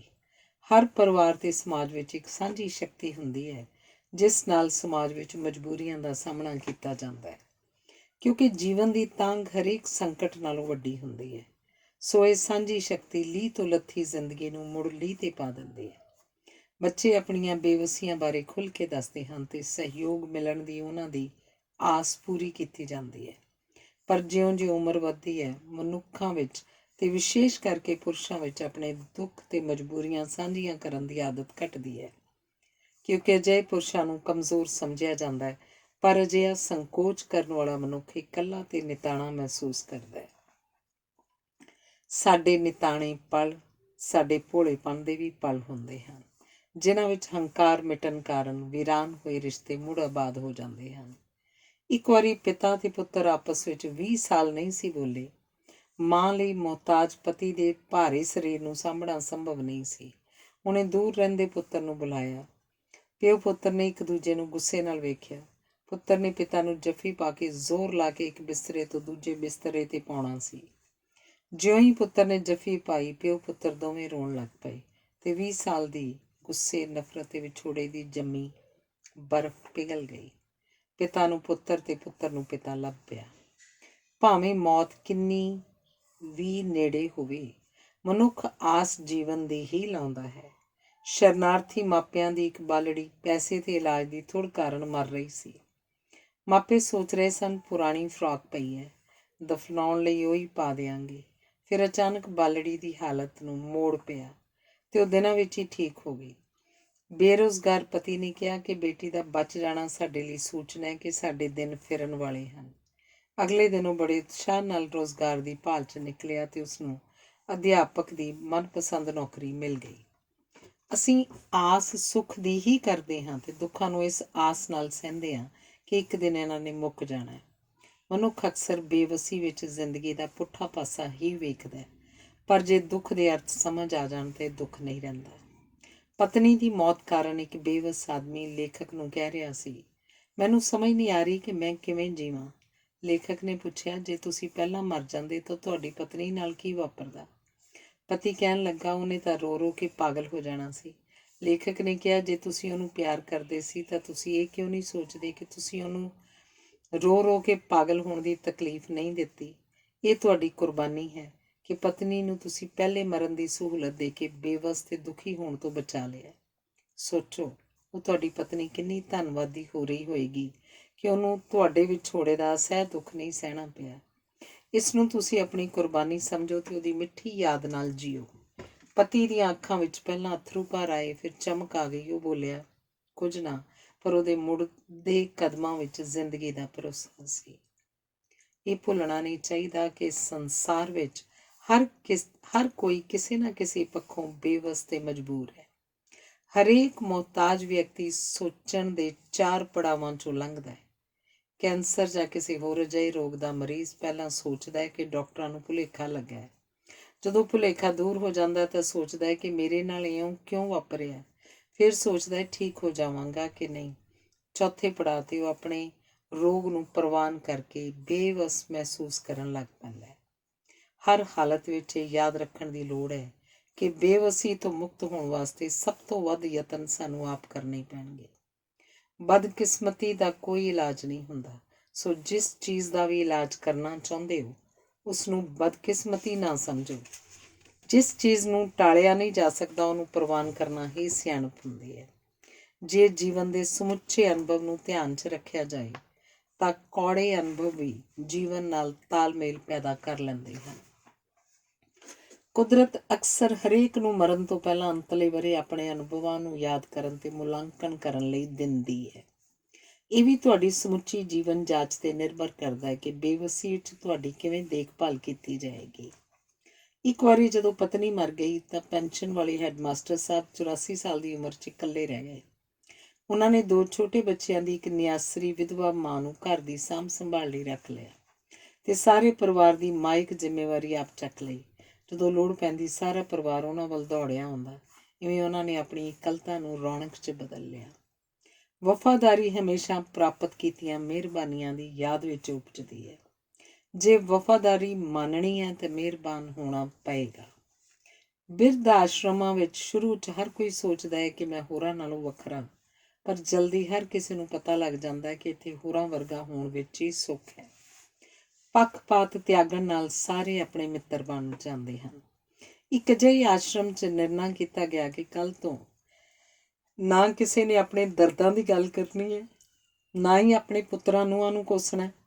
ਪਹਿਲੇ 2 ਦਿਨ ਚੁੱਪ ਵਰਤੀ ਰਹੀ, ਫਿਰ ਸਾਰੇ ਚੰਗੀਆਂ ਤੇ ਹੌਸਲੇ ਵਾਲੀਆਂ ਗੱਲਾਂ ਕਰਨ ਲੱਗ ਪਏ। ਜੋ ਗੁਆਚ ਗਿਆ ਉਹਨੂੰ ਕੋਸਣ ਦੀ ਥਾਂ ਜੋ ਬਚ ਗਿਆ ਉਸ ਪ੍ਰਤੀ ਧੰਨਵਾਦੀ ਬਿਰਤੀ ਜੀਵਨ ਦੀ ਤਸੱਲੀ ਵਧਾ ਦਿੰਦੀ। ਚੁੱਪ ਰਹਿ ਕੇ ਕੀਤੀ ਸੇਵਾ ਤੇ ਮਦਦ ਵਿਖਾ ਕੇ ਕੀਤੀ ਮਦਦ ਨਾਲੋਂ ਵਧੇਰੇ ਮੁੱਲਵਾਨ ਹੁੰਦੀ ਹੈ। ਇੱਕ ਘਰ 'ਚ ਜਦੋਂ ਇੱਕ ਬਜ਼ੁਰਗ ਸਹੁਰਾ ਗੁਸਲਖਾਨੇ ਜਾਂਦਾ ਸੀ ਤਾਂ ਨੂੰਹ ਉਹਦਾ ਕਮਰਾ ਸਾਫ਼ ਕਰ ਦਿੰਦੀ ਸੀ ਤੇ ਬਿਸਤਰੇ ਦੀ ਚਾਦਰ ਬਦਲ ਦਿੰਦੀ ਸੀ। ਸਹੁਰਾ ਆਪਣੀ ਨੂੰਹ ਨੂੰ ਅਸੀਸਾਂ ਹੀ ਦਿੰਦਾ ਰਹਿੰਦਾ ਸੀ। ਜਿਹੜੇ ਤੁਹਾਡੇ ਲਈ ਕੁਝ ਕਰਦੇ ਹਨ ਉਹਨਾਂ ਦਾ ਧੰਨਵਾਦ ਹੀ ਨਾ ਕਰੋ, ਅਸੀਸਾਂ ਵੀ ਦਿਓ ਤੇ ਉਹਨਾਂ ਦੇ ਵਿਕਾਸ ਦੀ ਕਾਮਨਾ ਵੀ ਕਰੋ। ਸਫਾਈ ਹਰੇਕ ਸਮੱਸਿਆ ਦੇ ਹੱਲ ਦਾ ਇੱਕ ਭਾਗ ਹੁੰਦੀ ਹੈ। ਬਜ਼ੁਰਗਾਂ ਨੂੰ ਨੇਮ ਨਾਲ ਤਿਆਰ ਹੋ ਕੇ ਆਪਣੇ ਤੰਦਰੁਸਤ ਹੋਣ ਦੀਆਂ ਗੱਲਾਂ ਕਰਨੀਆਂ ਚਾਹੀਦੀਆਂ ਹਨ। ਘਰ 'ਚ ਬੇਵੱਸ ਬਜ਼ੁਰਗਾਂ ਦਾ ਸਤਿਕਾਰ ਘਟਣ ਨਹੀਂ ਦੇਣਾ ਚਾਹੀਦਾ। ਉਹਨਾਂ ਦਾ ਕਮਰਾ ਇਹੋ ਜਿਹਾ ਲੱਗੇ ਕਿ ਇੱਥੇ ਇੱਕ ਤਜਰਬੇਕਾਰ ਸਿਆਣਾ ਤੇ ਦਾਨਾ ਬੰਦਾ ਰਹਿੰਦਾ ਹੈ। ਜੋ ਕੰਮ ਆਪ ਕੀਤਾ ਜਾ ਸਕਦਾ ਹੋਵੇ ਉਹ ਭਾਵੇਂ ਔਖਾ ਹੋ ਕੇ ਹੀ ਕਰਨਾ ਪਵੇ, ਬਜ਼ੁਰਗਾਂ ਨੂੰ ਆਪ ਹੀ ਕਰਨਾ ਚਾਹੀਦਾ ਹੈ। ਇਹ ਸਮਝਣਾ ਜ਼ਰੂਰੀ ਹੈ ਕਿ ਮਿਹਰਬਾਨੀ ਜਾਂ ਮਦਦ ਵਟਾਂਦਰੇ ਵਾਲਾ ਵਰਤਾਰਾ ਹੈ। ਅਸੀਂ ਮਦਦ ਦਿੰਦੇ ਹਾਂ, ਮਦਦ ਮਿਲਣ ਦੀ ਆਸ ਨਾਲ, ਮਦਦ ਲੈਂਦੇ ਹਾਂ ਭਵਿੱਖ 'ਚ ਮਦਦ ਦੇਣ ਦੇ ਭਰੋਸੇ ਨਾਲ। ਹਰੇਕ ਮਨੁੱਖ ਵਿੱਚ ਬੇਵਸਾਂ ਤੇ ਮਜਬੂਰ ਬੰਦਿਆਂ ਲਈ ਸੁਭਾਵਕ ਹਮਦਰਦੀ ਹੁੰਦੀ ਹੈ। ਇੱਕ ਵਾਰੀ ਇੱਕ ਪਰਿਵਾਰ ਨੇ ਫਿਰਕੂ ਫਸਾਦਾਂ ਵਿੱਚ ਘਿਰ ਗਏ ਦੂਜੇ ਫਿਰਕੇ ਦੇ ਇੱਕ ਪਰਿਵਾਰ ਨੂੰ ਆਪਣੇ ਘਰ ਅੰਦਰ ਲੁਕਾ ਲਿਆ। ਮਗਰੋਂ ਪੱਤਰਕਾਰਾਂ ਨੇ ਜਦੋਂ ਪੁੱਛਿਆ ਕਿ ਤੁਸੀਂ ਅਜਿਹਾ ਖਤਰੇ ਵਾਲਾ ਕੰਮ ਕਿਉਂ ਕੀਤਾ ਤਾਂ ਉੱਤਰ ਮਿਲਿਆ, ਹੋਰ ਕੀ ਕਰਦੇ, ਉਸ ਵੇਲੇ ਸਾਨੂੰ ਇਹਨਾਂ ਨੂੰ ਲੁਕਾਉਣਾ ਹੀ ਠੀਕ ਲੱਗਿਆ ਸੀ। ਉਸ ਵੇਲੇ ਸਾਨੂੰ ਨਹੀਂ ਸੀ ਪਤਾ ਕਿ ਅਸੀਂ ਕੋਈ ਖਤਰੇ ਵਾਲਾ ਕੰਮ ਕਰ ਰਹੇ ਸਾਂ, ਪਰ ਜੇ ਪਤਾ ਹੁੰਦਾ ਵੀ ਤਾਂ ਵੀ ਅਸੀਂ ਇਵੇਂ ਹੀ ਕਰਨਾ ਸੀ। ਜ਼ਿੰਦਗੀ 'ਚ ਪਹਿਲਾਂ ਵਾਂਗ ਅੱਗੋਂ ਵੀ ਘਾਟੇ ਪੈਂਦੇ ਰਹਿਣਗੇ, ਮਜਬੂਰੀਆਂ ਤੇ ਬੇਵਸੀਆਂ ਵੀ ਉਪਜਦੀਆਂ ਰਹਿਣਗੀਆਂ, ਫਿਰ ਵੀ ਅਸੀਂ ਆਪਣੀ ਵੋਟ ਜ਼ਿੰਦਗੀ ਦੇ ਪੱਖ ਵਿੱਚ ਹੀ ਪਾਉਣੀ ਹੈ। ਮੁਥਾਜੀ ਤੇ ਬੇਵਸੀ ਵਿੱਚੋਂ ਲੰਘਿਆ ਹਰੇਕ ਵਿਅਕਤੀ ਇੱਕ ਨਜ਼ਰ ਨਾਲ ਹੀ ਜਾਣ ਜਾਂਦਾ ਹੈ ਕਿ ਦੂਜਿਆਂ ਨੂੰ ਜ਼ਿੰਦਗੀ ਦੀਆਂ ਕਿੰਨੀਆਂ ਕੁ ਦੁਸ਼ਵਾਰੀਆਂ ਵਿੱਚੋਂ ਲੰਘਣਾ ਪਿਆ ਹੋਵੇਗਾ।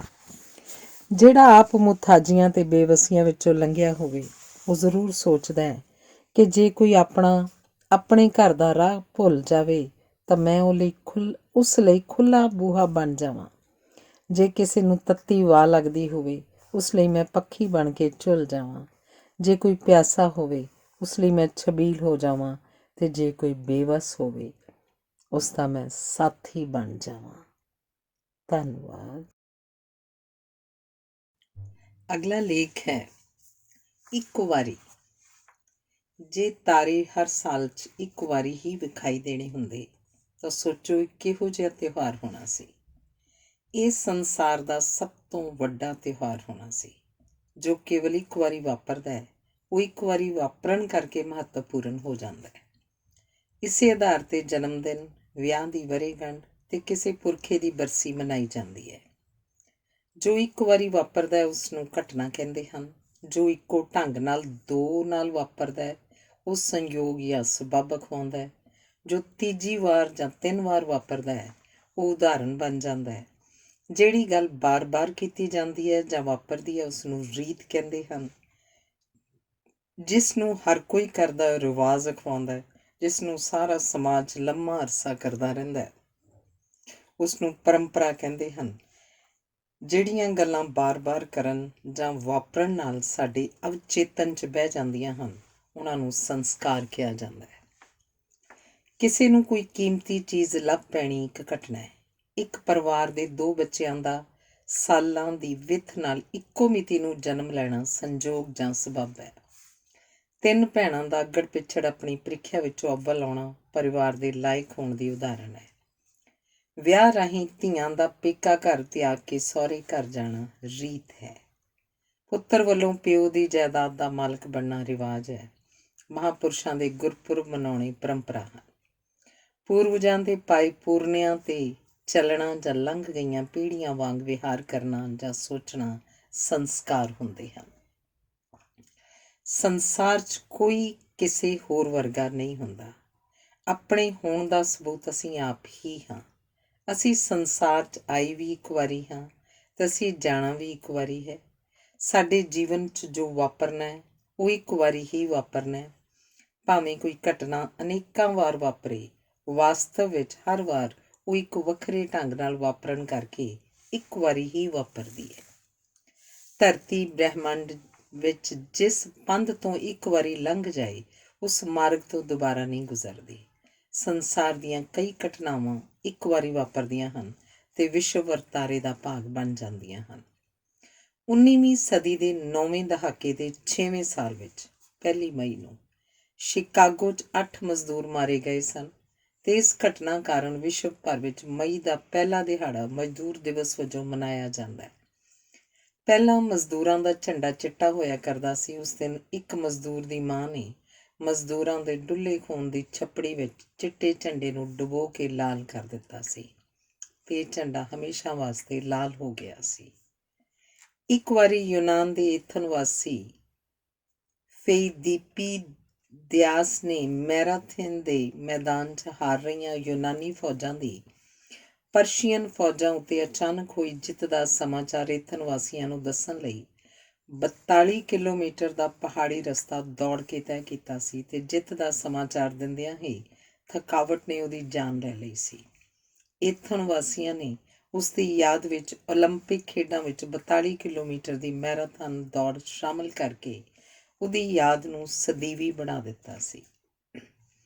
ਅਮਰੀਕਾ ਵਿੱਚ ਪਹਿਲਾਂ ਟਮਾਟਰ ਖਾਧੇ ਨਹੀਂ ਸੀ ਜਾਂਦੇ। ਵਹਿਮ ਸੀ ਕਿ ਜਿਹੜਾ ਖਾਏਗਾ ਮਰ ਜਾਏਗਾ। ਟਮਾਟਰਾਂ ਨੂੰ ਫੁੱਲਾਂ ਵਾਂਗ ਸਜਾਵਟ ਲਈ ਹੀ ਵਰਤਿਆ ਜਾਂਦਾ ਸੀ। ਇੱਕ ਵਾਰੀ ਨਿਊ ਜਰਸੀ ਦੇ ਇੱਕ ਕਰਨਲ ਨੇ ਟੋਕਰੀ ਟਮਾਟਰਾਂ ਦੀ ਖਾਣ ਦਾ ਐਲਾਨ ਕੀਤਾ। ਉਸਨੇ ਸ਼ਹਿਰ ਦੇ ਵੱਡੇ ਚੌਕ 'ਚ ਖਲੋ ਕੇ ਟਮਾਟਰ ਖਾਧੇ। ਜਦੋਂ ਨਾ ਮਰਿਆ ਤਾਂ 5 ਸਾਲਾਂ ਵਿੱਚ ਹੀ ਟਮਾਟਰਾਂ ਦੀਆਂ ਅਨੇਕਾਂ ਚੀਜ਼ਾਂ ਖਾਣ ਲਈ ਬਣਨ ਲੱਗ ਪਈਆਂ। ਇੱਕ ਵਾਰ ਇੱਕ ਪੇਂਡੂ ਘਰ 'ਚ ਲੱਸੀ ਵਿੱਚ ਸੱਪ ਰਿੜਕਿਆ ਗਿਆ। ਠਹਿਰਿਆ ਮਹਿਮਾਨ ਮੁਸਾਫਰ ਜਦੋਂ ਲੱਸੀ ਪੀ ਕੇ ਚਲਾ ਗਿਆ ਤਾਂ ਸੱਪ ਦਾ ਮਗਰੋਂ ਪਤਾ ਲੱਗਿਆ। ਕੁਝ ਅਰਸੇ ਮਗਰੋਂ ਜਦੋਂ ਉਹੀ ਵਿਅਕਤੀ ਫੇਰ ਆਇਆ ਤਾਂ ਰਿੜਕਣ ਵਾਲੀ ਇਸਤਰੀ ਨੇ ਕਿਹਾ, "ਤੂੰ ਅਜੇ ਜਿਉਂਦਾ ਹੈ?" ਸੱਪ ਵਾਲੀ ਪੁਰਾਣੀ ਗੱਲ ਦਾ ਗਿਆਨ ਹੋਣ ਨਾਲ ਉਹ ਉਸੇ ਰਾਤ ਮਰ ਗਿਆ ਸੀ। ਇੱਕ ਵਾਰੀ ਯੂਨੀਵਰਸਿਟੀ ਵਿੱਚ ਖੂਨਦਾਨ ਕੈਂਪ ਲੱਗਾ ਤਾਂ ਸਭ ਤੋਂ ਤਗੜਾ ਵਿਦਿਆਰਥੀ ਖੂਨ ਦੇਣ ਵਾਸਤੇ ਲੇਟ ਕੇ ਕਹਿਣ ਲੱਗਾ, "ਭਾਵੇਂ ਪੀਪਾ ਭਰ ਕੇ ਕੱਢ ਲਓ, ਬੜਾ ਖੂਨ ਹੈ ਮੇਰੇ ਵਿੱਚ।" ਪਰ ਅਜੇ ਕੁਝ ਬੂੰਦਾਂ ਹੀ ਨਿਕਲੀਆਂ ਸਨ ਕਿ ਉਹ ਬੇਹੋਸ਼ ਹੋ ਗਿਆ ਅਤੇ ਉਹਨੂੰ ਕਈ ਬੋਤਲਾਂ ਖੂਨ ਚੜਾਉਣਾ ਪਿਆ। ਜਦੋਂ ਉਹਨੂੰ ਹੋਸ਼ ਆਈ ਤਾਂ ਕਹਿਣ ਲੱਗਾ, "ਅਜੇ ਕੱਢੀ ਜਾ ਰਹੇ ਹੋ?" ਉਹਨੂੰ ਦੱਸਿਆ ਗਿਆ ਕਿ ਕੱਢਣਾ ਤਾਂ ਅਜੇ ਸ਼ੁਰੂ ਕਰਨਾ ਹੈ, ਅਜੇ ਤਾਂ ਤੇਰੇ ਵਿੱਚ ਪਾ ਰਹੇ ਹਾਂ। ਮੁਹੰਮਦ ਅਲੀ ਸੰਸਾਰ ਦਾ ਪ੍ਰਸਿੱਧ ਮੁੱਕੇਬਾਜ਼ ਹੋਇਆ ਹੈ। ਇੱਕ ਵਾਰੀ ਉਹਦੀ ਜ਼ਿੰਦਗੀ ਦਾ ਸਭ ਤੋਂ ਵੱਡਾ ਅਤੇ ਸਭ ਤੋਂ ਵੱਡੇ ਇਨਾਮ ਵਾਲਾ ਮੁਕਾਬਲਾ ਹੋ ਰਿਹਾ ਸੀ। ਅਲੀ ਮੁੱਕੇ ਖਾਂਦਾ ਗਿਆ। ਉਹਨੂੰ ਮੁੱਕੇ ਖਾਂਦਾ ਵੇਖ ਕੇ ਉਹਦੇ ਪ੍ਰਸ਼ੰਸਕਾਂ ਨੂੰ ਚਿੰਤਾ ਹੋ ਗਈ। ਬਹੁਤ ਮੁੱਕੇ ਖਾ ਕੇ ਅਲੀ ਨੇ ਜਦੋਂ ਮੁੱਕੇ ਮਾਰਨੇ ਆਰੰਭ ਕੀਤੇ ਤਾਂ ਮੁਕਾਬਲਾ ਅਲੀ ਦੇ ਪੱਖ 'ਚ ਹੋ ਗਿਆ ਸੀ। ਮਗਰੋਂ ਉਹਨੇ ਦੱਸਿਆ ਕਿ ਮੁੱਢ ਵਿੱਚ ਉਹਨੂੰ ਅਜੇ ਇੰਨੇ ਮੁੱਕੇ ਨਹੀਂ ਪਏ ਸਨ ਕਿ ਉਹ ਜਵਾਬੀ ਹਮਲਾ ਸ਼ੁਰੂ ਕਰਦਾ। ਇੱਕ ਵਾਰੀ ਇੱਕ ਚਲਾਕ ਤੀਰਅੰਦਾਜ਼ ਸ਼ਾਗਿਰਦਾਂ ਨੂੰ ਤੀਰਅੰਦਾਜ਼ੀ ਸਿਖਾ ਰਿਹਾ ਸੀ। ਪਹਿਲੀ ਵਾਰੀ ਜਦੋਂ ਉਹਦਾ ਨਿਸ਼ਾਨਾ ਖੁੰਝ ਗਿਆ ਤਾਂ ਬੋਲਿਆ, "ਇਹ ਇੱਕ ਅਨਾੜੀ ਦਾ ਨਿਸ਼ਾਨਾ ਹੈ।" ਜਦੋਂ ਦੂਜੀ ਵਾਰ ਖੁੰਝ ਗਿਆ ਤਾਂ ਉਹਨੇ ਕਿਹਾ ਇੱਕ ਲਾਪਰਵਾਹ ਬੰਦੇ ਦਾ ਨਿਸ਼ਾਨਾ ਹੈ। ਤੀਜੀ ਵਾਰ ਖੁੰਝਣ ਉੱਤੇ ਕਹਿਣ ਲੱਗਾ ਇੱਕ ਸਿੱਖ ਅੰਦਰੂ ਦਾ ਨਿਸ਼ਾਨਾ ਹੈ। ਚੌਥੀ ਵਾਰੀ ਖੁੰਝਣ ਉੱਤੇ ਕਿਹਾ ਇੱਕ ਬੇਧਿਆਨੀ ਸ਼ਾਗਿਰਦ ਦਾ ਨਿਸ਼ਾਨਾ ਹੈ। ਇਵੇਂ ਕਰਦਿਆਂ ਇੱਕ ਵਾਰੀ ਨਿਸ਼ਾਨਾ ਲੱਗ ਵੀ ਗਿਆ, ਜਿਸ ਬਾਰੇ ਉਹ ਬੋਲਿਆ ਇਹ ਇੱਕ ਉਸਤਾਦ ਦਾ ਨਿਸ਼ਾਨਾ ਹੈ। ਤੁਸੀਂ ਸਾਰਿਆਂ ਨੇ ਇਵੇਂ ਨਿਸ਼ਾਨਾ ਲਾਉਣਾ। ਇਸਤਰੀਆਂ ਨੂੰ ਆਪਣੇ ਬੱਚਿਆਂ ਦੀਆਂ ਗੱਲਾਂ ਕਰਕੇ ਬੜਾ ਆਨੰਦ ਮਿਲਦਾ ਹੈ। ਇੱਕ ਵਾਰੀ ਦੋ ਸਹੇਲੀਆਂ ਬੜੇ ਅਰਸੇ ਮਗਰੋਂ ਮਿਲੀਆਂ ਤੇ ਬੱਚਿਆਂ ਦੀਆਂ ਗੱਲਾਂ ਕਰਦਿਆਂ ਇੱਕ ਨੇ ਦੂਜੀ ਨੂੰ ਪੁੱਛਿਆ, ਤੈਨੂੰ ਆਪਣੇ ਪੁੱਤਰ ਦੀ ਕਿਹੜੀ ਗੱਲ ਸਭ ਤੋਂ ਵੱਧ ਚੰਗੀ ਲੱਗਦੀ ਹੈ? ਕਹਿਣ ਲੱਗੀ, ਆਪਣੇ ਬੱਚੇ ਨੂੰ ਵੇਖ ਕੇ ਆਪਣੇ ਆਪ ਨੂੰ ਬੜੀ ਖੁਸ਼ ਨਸੀਬ ਸਮਝਦੀ ਹਾਂ, ਪਰ ਕਈ ਵਾਰੀ ਉਹਦੇ ਰੋਣ ਤੋਂ ਤੰਗ ਆ ਕੇ ਮੇਰਾ ਮਰ ਜਾਣ ਨੂੰ ਦਿਲ ਕਰਦਾ ਹੈ। ਕਈ ਵਾਰੀ ਉਹਦੀ ਸਿਆਣਪ ਨਾਲ ਮੈਂ ਰੱਜ ਜਾਂਦੀ ਹਾਂ, ਪਰ ਕਈ ਵਾਰੀ ਉਹਦੀ ਮੂਰਖਤਾ ਵੇਖ ਕੇ ਖਿਆਲ ਆਉਂਦਾ ਹੈ ਕਿ ਕੀ ਬਣੇਗਾ ਇਸ ਨਾਲਾਇਕ ਦਾ। ਕਈ ਵਾਰੀ ਉਸਦਾ ਸ਼ਾਂਤ ਚਿਹਰਾ ਵੇਖ ਕੇ ਸੋਚਦੀ ਹਾਂ ਕਿ ਇਸ ਵਿੱਚ ਕੋਈ ਸੰਤ ਆਤਮਾ ਬੈਠੀ ਹੋਈ ਹੈ, ਪਰ ਕਈ ਵਾਰੀ ਉਹਦਾ ਪਾਗਲਪਨ ਵੇਖ ਕੇ ਸੋਚਦੀ ਹਾਂ ਪਾਗਲ ਮਾਂ ਦਾ ਪਾਗਲ ਪੁੱਤਰ। ਕਈ ਵਾਰੀ ਉਹਨੂੰ ਕੁਝ ਖਵਾਉਣ ਲਈ ਮਿੰਨਤਾਂ ਕਰਦੀ ਹਾਂ, ਪਰ ਕਈ ਵਾਰੀ ਖਾਣ ਵਾਲੀ ਚੀਜ਼ ਵੇਖਦਿਆਂ ਹੀ ਉਹਦੇ ਬੁੱਲ੍ਹਾਂ 'ਤੇ ਪਟਾਕੇ ਵੱਜਣ ਲੱਗ ਪੈਂਦੇ ਹਨ ਤੇ ਦੋ ਹੱਥਾਂ 'ਚ ਦੋ ਚਮਚੇ ਫੜ ਕੇ ਸਭ ਕੁਝ ਖਾ ਕੇ ਕਹਿੰਦਾ, ਹੋਰ ਤੂੰ ਪੁੱਛਿਆ ਹੈ ਉਹਦਾ ਮੈਨੂੰ ਕੀ ਚੰਗਾ ਲੱਗਦਾ ਹੈ? ਮੇਰਾ ਜਵਾਬ ਹੈ ਸਭ ਕੁਝ, ਕਿਉਂਕਿ ਸਭ ਕੁਝ ਇੱਕ ਵਾਰੀ ਹੁੰਦਾ ਹੈ, ਸੋ ਸਭ ਕੁਝ ਚੰਗਾ ਲੱਗਦਾ ਹੈ। ਜਦੋਂ ਕੋਈ ਜ਼ਿੰਦਗੀ ਬਾਰੇ ਪੁੱਛੇ ਕਿ ਕੀ ਚੰਗਾ ਲੱਗਦਾ ਹੈ ਤਾਂ ਕੁੱਲ ਮਿਲਾ ਕੇ ਜਵਾਬ ਇਹੀ ਹੋਏਗਾ, ਸਭ ਕੁਝ। ਅਕਲ ਨਾਲ ਸ਼ਾਂਤੀ ਮਿਲਦੀ ਹੈ, ਪਰ ਰੌਣਕ ਮੂਰਖਤਾ ਤੇ ਪਾਗਲਪਨ ਨਾਲ ਹੀ ਹੁੰਦੀ ਹੈ। ਸੋ ਜ਼ਿੰਦਗੀ ਵਿੱਚ ਹਰ ਚੀਜ਼ ਦਾ ਮਹੱਤਵ ਹੈ। ਸਿਆਣਿਆਂ ਦੀ ਸਿਆਣਪ ਦਾ ਮਹੱਤਵ ਹੈ, ਮੂਰਖਾਂ ਦੀ ਮੂਰਖਤਾ ਦਾ ਮਹੱਤਵ ਹੈ। ਹਰ ਕੋਈ ਆਪਣੀ ਥਾਂ 'ਤੇ ਮਹੱਤਵਪੂਰਨ ਹੁੰਦਾ ਹੈ। ਸੰਸਾਰ ਨੂੰ ਤੁਹਾਡੇ ਵਰਗੇ ਵਿਦਵਾਨਾਂ ਦੀ ਵੀ ਲੋੜ ਹੈ ਤੇ ਮੇਰੇ ਵਰਗੇ ਬੁੱਧੂਆਂ ਦੀ ਵੀ। ਇੱਕ ਵਾਰੀ ਜਹਾਜ਼ 'ਚ ਮੇਰੇ ਨਾਲ ਦੀ ਸੀਟ 'ਤੇ ਬੈਠੀ ਇੱਕ ਇਸਤਰੀ ਮੇਰੇ ਨਾਲ ਆਪਣੇ ਪੋਤੇ ਦੀਆਂ 2 ਘੰਟੇ ਗੱਲਾਂ ਕਰਦੀ ਰਹੀ ਤੇ ਫਿਰ ਕਹਿਣ ਲੱਗੀ, ਮੈਂ ਬਹੁਤ ਗੱਲਾਂ ਕੀਤੀਆਂ ਹਨ, ਹੁਣ ਤੁਸੀਂ ਮੇਰੇ ਪੋਤੇ ਬਾਰੇ ਗੱਲਾਂ ਕਰੋ। ਇੱਕ ਵਾਰੀ ਇੱਕ ਬੱਚੇ ਨੇ ਰੱਬ ਨੂੰ ਚਿੱਠੀ ਲਿਖੀ, ਰੱਬ ਜੀ, ਦੇਸ਼ਾਂ ਦੀਆਂ ਹੱਦਾਂ ਸਰਹੱਦਾਂ ਕੌਣ ਬਣਾਉਂਦਾ ਹੈ? ਲੱਗਦਾ ਤੁਹਾਨੂੰ ਠੀਕ ਕੰਮ ਕਰਨਾ ਨਹੀਂ ਆਉਂਦਾ। ਤੁਸੀਂ ਹਾਥੀ ਨੂੰ ਬਣਾਇਆ ਹੀ ਇਵੇਂ ਸੀ ਜਾਂ ਬਣਾਉਣ 'ਚ ਕੋਈ ਗਲਤੀ ਹੋ ਗਈ ਸੀ? ਤੁਸੀਂ ਪਹਿਲਾਂ ਲੋਕਾਂ ਨੂੰ ਮਾਰਦੇ ਹੋ, ਫਿਰ ਹੋਰਾਂ ਨੂੰ ਜਨਮ ਦਿੰਦੇ ਹੋ। ਤੁਸੀਂ ਆਪਣਾ ਕੰਮ ਇੰਨਾ ਗੁੰਝਲਦਾਰ ਕਿਉਂ ਬਣਾਇਆ ਹੋਇਆ? ਤੁਸੀਂ ਜਿਉਂਦਿਆਂ ਨੂੰ ਜਿਉਂਦੇ ਹੀ ਕਿਉਂ ਨਹੀਂ ਰੱਖ ਲੈਂਦੇ? ਮੈਨੂੰ ਛੋਟਾ ਭਰਾ ਦੇਣ ਲਈ ਧੰਨਵਾਦ, ਪਰ ਮੈਂ ਅਰਦਾਸ ਤਾਂ ਛੋਟੇ ਜਿਹੇ ਕਤੂਰੇ ਵਾਸਤੇ ਕੀਤੀ ਸੀ। ਜੇ ਤੁਸੀਂ ਮੈਨੂੰ ਗੁਰਦੁਆਰੇ ਮਿਲਣ ਆਓ ਤਾਂ ਮੈਂ ਤੁਹਾਨੂੰ ਆਪਣੇ ਨਵੇਂ ਕੱਪੜੇ ਵਿਖਾਵਾਂਗਾ। ਸਾਨੂੰ ਸਕੂਲ 'ਚ ਦੱਸਿਆ ਗਿਆ ਕਿ ਬੱਲਬ ਰਾਹੀਂ ਰੌਸ਼ਨੀ ਐਡੀਸਨ ਨੇ ਉਪਜਾਈ ਸੀ, ਪਰ ਗੁਰਦੁਆਰੇ 'ਚ ਦੱਸਦੇ ਹਨ ਕਿ ਸਭ ਕੁਝ ਤੁਸੀਂ ਕਰਦੇ ਹੋ। ਮੈਨੂੰ ਲੱਗਦਾ ਐਡੀਸਨ ਨੇ ਤੁਹਾਡਾ ਵਿਚਾਰ ਚੁਰਾ ਲਿਆ ਹੋਵੇਗਾ। ਤੁਸੀਂ ਛੁੱਟੀ ਵਾਲੇ ਦਿਨ ਕੀ ਕਰਦੇ ਹੋ? ਤੁਹਾਨੂੰ ਕਿਵੇਂ ਪਤਾ ਲੱਗਿਆ ਕਿ ਤੁਸੀਂ ਰੱਬ ਹੋ?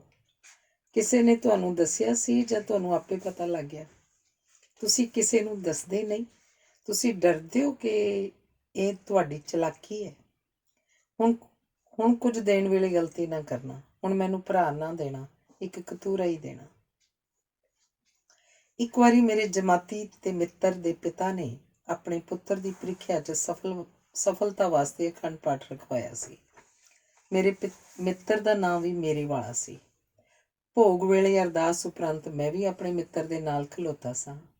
ਅਰਦਾਸ ਕਰਦੇ ਭਾਈ ਸਾਹਿਬ ਕਹਿ ਰਹੇ ਸਨ, ਹੇ ਸੱਚੇ ਪਾਤਸ਼ਾਹ, ਨਰਿੰਦਰ ਸਿੰਘ ਦੇ ਸਿਰ 'ਤੇ ਆਪਣੀ ਮਿਹਰ ਦਾ ਹੱਥ ਰੱਖਣਾ, ਨਰਿੰਦਰ ਸਿੰਘ ਦੀ ਮਿਹਨਤ ਨੂੰ ਭਾਗ ਲਾਉਣੇ।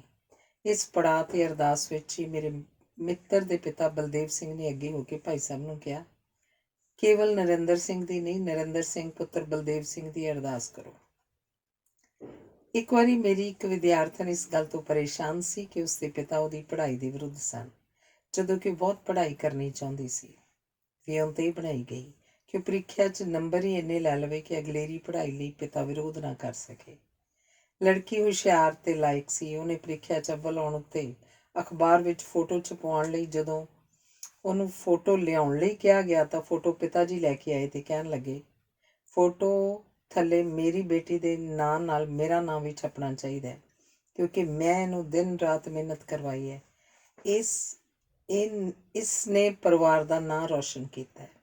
ਇਵੇਂ ਮੇਰੇ ਸਾਹਮਣੇ ਖਲੋਤਾ ਧੀ ਦੀ ਪੜ੍ਹਾਈ ਦਾ ਵਿਰੋਧ ਕਰਨ ਵਾਲਾ ਪਿਤਾ ਹੁਣ ਆਪਣੇ ਆਪ ਨੂੰ ਉਸਦੀ ਸਫਲਤਾ ਦਾ ਕਾਰਨ ਸਮਝ ਰਿਹਾ ਸੀ। ਪਾਕਿਸਤਾਨ ਦੀ ਸਿਆਸਤ ਵਿੱਚ ਮੁਸਤਫਾ ਨਾਮ ਦਾ ਇੱਕ ਬੜਾ ਹੈਂਕੜਬਾਜ਼ ਨੇਤਾ ਹੋਇਆ। ਆਪਣੀ ਹਵਸ ਲਈ ਔਰਤਾਂ ਨੂੰ ਬਰਬਾਦ ਕਰਨਾ ਇਸ ਵਿਅਕਤੀ ਦਾ ਸ਼ੁਗਲ ਰਿਹਾ। ਇੱਕ ਵਾਰੀ ਆਪਣੀ ਸੋਹਣੀ ਤੇ ਜ਼ਹੀਨ ਪਤਨੀ ਤਹਿਮੀਨਾ ਦੁਰਾਨੀ ਨਾਲ ਬਦਸਲੂਕੀ ਕਰਦਿਆਂ ਤਲਾਕ ਉਪਰੰਤ ਉਹਨੇ ਟੈਲੀਫੋਨ ਤੇ ਕਿਹਾ, ਅੱਜ ਤੋਂ ਤੇਰੀ ਆਪਣੀ ਕੋਈ ਵੱਖਰੀ ਪਛਾਣ ਨਹੀਂ ਹੋਏਗੀ। ਤੈਨੂੰ ਲੋਕ ਮੁਸਤਫਾ ਦੀ ਤਲਾਕਸ਼ੁਦਾ ਬੀਵੀ ਦੇ ਤੌਰ ਤੇ ਹੀ ਜਾਣਨਗੇ। ਰੌਸ਼ਨ ਦਿਮਾਗ ਤਹਿਮੀਨਾ ਨੇ ਮੁਸਤਫਾ ਉੱਤੇ ਆਧਾਰਿਤ ਪਾਕਿਸਤਾਨੀ ਸਿਆਸਤ ਉੱਤੇ ਇੱਕ ਪੁਸਤਕ ਲਿਖੀ, ਜਿਸ ਦੇ ਜਾਰੀ ਹੋਣ ਤੋਂ ਕੁਝ ਘੰਟੇ ਪਹਿਲਾਂ ਤਹਿਮੀਨਾ ਨੇ ਮੁਸਤਫਾ ਨੂੰ ਟੈਲੀਫੋਨ ਤੇ ਕਿਹਾ, ਉਸ ਦਿਨ ਦੀ ਕਈ ਤੁਹਾਡੀ ਗੱਲ ਦਾ ਜਵਾਬ ਦੇਣ ਲਈ ਟੈਲੀਫੋਨ ਕਰ ਰਹੀ ਹਾਂ। ਹੁਣ ਤੋਂ ਥੋੜ੍ਹੀ ਦੇਰ ਬਾਅਦ ਤੁਹਾਡੀ ਪਛਾਣ ਬਦਲ ਜਾਏਗੀ ਤੇ ਸਾਰਾ ਮੁਲਕ ਤੁਹਾਨੂੰ ਤੁਹਾਡੀ ਤਲਾਕਸ਼ੁਦਾ ਬੀਵੀ ਵਜੋਂ ਨਹੀਂ, ਤੁਹਾਨੂੰ ਤਹਿਮੀਨਾ ਦੁਰਾਨੀ ਦੇ ਸਾਬਕਾ ਪਤੀ ਵਜੋਂ ਜਾਣੇਗਾ। ਇੱਕ ਵਾਰੀ ਯੂਨੀਵਰਸਿਟੀ ਵਿੱਚ ਬਹਿਸ ਕਰਵਾਈ ਗਈ ਕਿ ਪੜ੍ਹਾਈ ਨੂੰ ਦਿਲਚਸਪ ਕਿਵੇਂ ਬਣਾਇਆ ਜਾਏ। ਭਾਂਤ-ਭਾਂਤ ਦੇ ਸੁਝਾਅ ਆਏ, ਪਰ ਸਭ ਤੋਂ ਚੰਗਾ ਸੁਝਾਅ ਇਹ ਮੰਨਿਆ ਗਿਆ ਕਿ ਜੇ ਇਮਤਿਹਾਨ ਖਤਮ ਕਰ ਦਿੱਤੇ ਜਾਣ ਤਾਂ ਪੜ੍ਹਾਈ ਦਿਲਚਸਪ ਹੋ ਜਾਏਗੀ। ਸੰਸਾਰ ਦੀਆਂ ਆਕਸਫੋਰਡ, ਕੈਂਬਰਿਜ ਵਰਗੀਆਂ ਯੂਨੀਵਰਸਿਟੀਆਂ ਵਿੱਚ ਉੱਚ ਵਿੱਦਿਆ ਦੇ ਕੋਰਸਾਂ ਵਿੱਚ ਪ੍ਰੀਖਿਆ ਨਹੀਂ ਹੁੰਦੀ। ਸ਼ਰਤ ਕੇਵਲ ਇਹ ਹੁੰਦੀ ਹੈ ਕਿ 2 ਸਾਲ ਯੂਨੀਵਰਸਿਟੀ ਵਿੱਚ ਰਹਿਣਾ ਹੈ। ਜਿਹੜੇ ਰਹਿੰਦੇ ਹਨ ਉਹਨਾਂ ਦਾ ਕਾਇਆ ਕਲਪ ਹੋ ਜਾਂਦਾ ਹੈ। ਸਾਡੇ ਦੇਸ਼ ਵਿੱਚ ਹਜ਼ਾਰਾਂ ਲੱਖਾਂ ਵਿਦਿਆਰਥੀ ਫੇਲ ਹੋਣ ਕਾਰਨ ਇਮਤਿਹਾਨਾਂ ਤੋਂ ਡਰਦੇ ਪੜ੍ਹਾਈ ਛੱਡ ਜਾਂਦੇ ਹਨ। ਨਿਸ਼ਚੇ ਹੀ ਜੇ ਇਮਤਿਹਾਨ ਨਾ ਹੋਣ ਤਾਂ ਵਿਦਿਆਰਥੀ ਵਧੇਰੇ ਸੌਖ ਨਾਲ ਪੜ੍ਹਾਈ ਕਰ ਸਕਦੇ ਹਨ। ਇੱਕ ਵਾਰੀ ਇੱਕ ਕੰਪਨੀ ਵਿੱਚੋਂ ਇੱਕ ਅਧਿਕਾਰੀ ਨੂੰ ਕੱਢਿਆ ਜਾਣਾ ਸੀ। ਮੀਟਿੰਗ ਬੁਲਾਈ ਗਈ ਕਿ ਉਸ ਨੂੰ ਕੱਢਣ ਲਈ ਸ਼ਬਦ ਕਿਹੜੇ ਵਰਤੇ ਜਾਣ, ਜਿਹੜੇ ਪ੍ਰਸ਼ੰਸਾਮਈ ਵੀ ਹੋਣ ਤੇ ਕੱਢਣ 'ਚ ਸਹਾਈ ਵੀ ਹੋਣ। ਜਿਹੜਾ ਪੱਤਰ ਤਿਆਰ ਕੀਤਾ ਗਿਆ ਉਸ ਵਿੱਚ ਉਸ ਅਧਿਕਾਰੀ ਦੀਆਂ ਸੇਵਾਵਾਂ ਦੀ ਭਰਪੂਰ ਪ੍ਰਸ਼ੰਸਾ ਕਰਨ ਉਪਰੰਤ ਲਿਖਿਆ ਗਿਆ, ਸਾਨੂੰ ਸਮਝ ਨਹੀਂ ਆ ਰਹੀ ਕਿ ਤੁਹਾਡੀ ਸਯੋਗ ਅਗਵਾਈ ਤੋਂ ਬਿਨਾਂ ਸਾਡਾ ਗੁਜ਼ਾਰਾ ਕਿਵੇਂ ਹੋਏਗਾ, ਪਰ ਅਗਲੇ ਮਹੀਨੇ ਦੀ 1 ਤਾਰੀਖ ਤੇ ਅਸੀਂ ਤੁਹਾਡੇ ਬਿਨਾਂ ਗੁਜ਼ਾਰਾ ਕਰਨ ਦਾ ਯਤਨ ਕਰਾਂਗੇ। ਕਈ ਵਾਰੀ ਪੂਰੀ ਵਿਉਂਤ ਨਾ ਬਣਾਉਣ ਕਰਕੇ ਅਸੀਂ ਅਚਾਨਕ ਹੀ ਮੁਸ਼ਕਿਲ 'ਚ ਫਸ ਜਾਂਦੇ ਹਾਂ। ਇੱਕ ਵਾਰੀ ਅਸੀਂ 3 ਮਿੱਤਰ ਨੇੜੇ ਦੇ ਅੰਬਾਂ ਦੇ ਇੱਕ ਬਾਗ 'ਚ ਸਵੇਰੇ ਹਨੇਰੇ 'ਚ ਅੰਬ ਤੋੜਨ ਚਲੇ ਗਏ। 2-3 ਅੰਬ ਹੀ ਤੋੜੇ ਸਨ ਕਿ ਕੁੱਤੇ ਆ ਗਏ ਤੇ ਕੁੱਤਿਆਂ ਦੇ ਪਿੱਛੇ ਮਾਲੀ ਵੀ ਆ ਗਿਆ। ਕੁੱਟਣ ਉਪਰੰਤ ਉਹ ਸਾਨੂੰ ਬਾਗ ਵਿਚਲੇ ਕੋਠੇ 'ਚ ਬੰਦ ਕਰਕੇ ਬਾਹਰੋਂ ਕੁੰਡੀ ਲਾ ਕੇ ਕੁੱਤਿਆਂ ਸਮੇਤ ਮਾਲਕ ਨੂੰ ਬੁਲਾਉਣ ਚਲਾ ਗਿਆ। ਅਸੀਂ ਵੇਖਿਆ ਕਿ ਕਮਰੇ ਅੰਦਰ ਇੱਕ ਸੱਬਲ ਪਿਆ ਸੀ, ਜਿਹੜਾ ਅਸੀਂ ਮਾਰ-ਮਾਰ ਕੇ ਦਰਵਾਜ਼ਾ ਭੰਨ ਕੇ ਦੌੜੇ। ਘਰ ਪਹੁੰਚ ਕੇ ਸਾਨੂੰ ਅਹਿਸਾਸ ਹੋਇਆ ਕਿ ਮੁਸੀਬਤ ਤੇ ਮੁਸ਼ਕਿਲ ਕੀ ਹੁੰਦੀ ਹੈ। ਹੁਣ ਵੀ ਅੰਬ ਖਾਣ ਵੇਲੇ ਉਹ ਅੰਬ ਯਾਦ ਆਉਂਦੇ ਹਨ। ਐਵੇਂ ਹੀ ਕਈ ਵਾਰ ਬਿਨਾਂ ਕਿਸੇ ਵਿਉਂਤ ਦੇ ਹੀ ਕੋਈ ਵੱਡੀ ਘਟਨਾ ਵਾਪਰ ਜਾਂਦੀ ਹੈ। ਜਿਵੇਂ ਇੱਕ ਵਾਰੀ ਇੱਕ ਇਸਤਰੀ ਨੇ ਆਪਣੇ ਵਿਆਹ ਉਪਰੰਤ ਆਪਣੇ ਪ੍ਰੇਮੀ ਨਾਲ ਸੰਬੰਧ ਬਣਾਈ ਰੱਖੇ। ਫੌਜੀ ਪਤੀ ਸਾਲ 'ਚ 2 ਮਹੀਨੇ ਲਈ ਘਰ ਆਉਂਦਾ ਸੀ। ਘਰ 'ਚ ਨੂੰਹ ਤੇ ਸੱਸ ਹੀ ਹੁੰਦੀਆਂ ਸਨ। ਇਸਤਰੀ ਰਾਤ ਵੇਲੇ ਆਪਣੀ ਸੱਸ ਨੂੰ ਦੁੱਧ 'ਚ ਨੀਂਦ ਦੀਆਂ ਗੋਲੀਆਂ ਮਿਲਾ ਕੇ ਦੇ ਦਿੰਦੀ ਸੀ। ਇੱਕ ਵਾਰੀ ਜਦੋਂ ਨੇਮ ਅਨੁਸਾਰ ਪ੍ਰੇਮੀ ਆਇਆ ਤਾਂ ਇਸਤਰੀ ਨੇ ਦੱਸਿਆ ਕਿ ਗੋਲੀਆਂ ਮੁੱਕੀਆਂ ਹੋਈਆਂ ਹਨ, ਪਰ ਨਾਲ ਹੀ ਕਿਹਾ ਉਹ ਸੁੱਤੀ ਹੋਈ ਹੈ। ਪਰ ਰਾਤ ਨੂੰ ਖੜਾਕ ਹੋਣ ਤੇ ਸੱਸ ਜਾਗ ਪਈ ਤੇ ਉਹਨੇ ਜਦੋਂ ਉਹਨਾਂ ਦੇ ਕਮਰੇ ਦੀ ਬੱਤੀ ਜਗਾਈ ਤਾਂ ਪ੍ਰੇਮੀ ਤੇ ਇਸਤਰੀ ਨੇ ਘਬਰਾਹਟ ਵਿੱਚ ਸੱਸ ਦਾ ਕਤਲ ਕਰ ਦਿੱਤਾ। ਹੁਣ ਦੋਵੇਂ ਉਮਰ ਕੈਦ ਦੀ ਸਜ਼ਾ ਭੁਗਤ ਰਹੇ ਹਨ।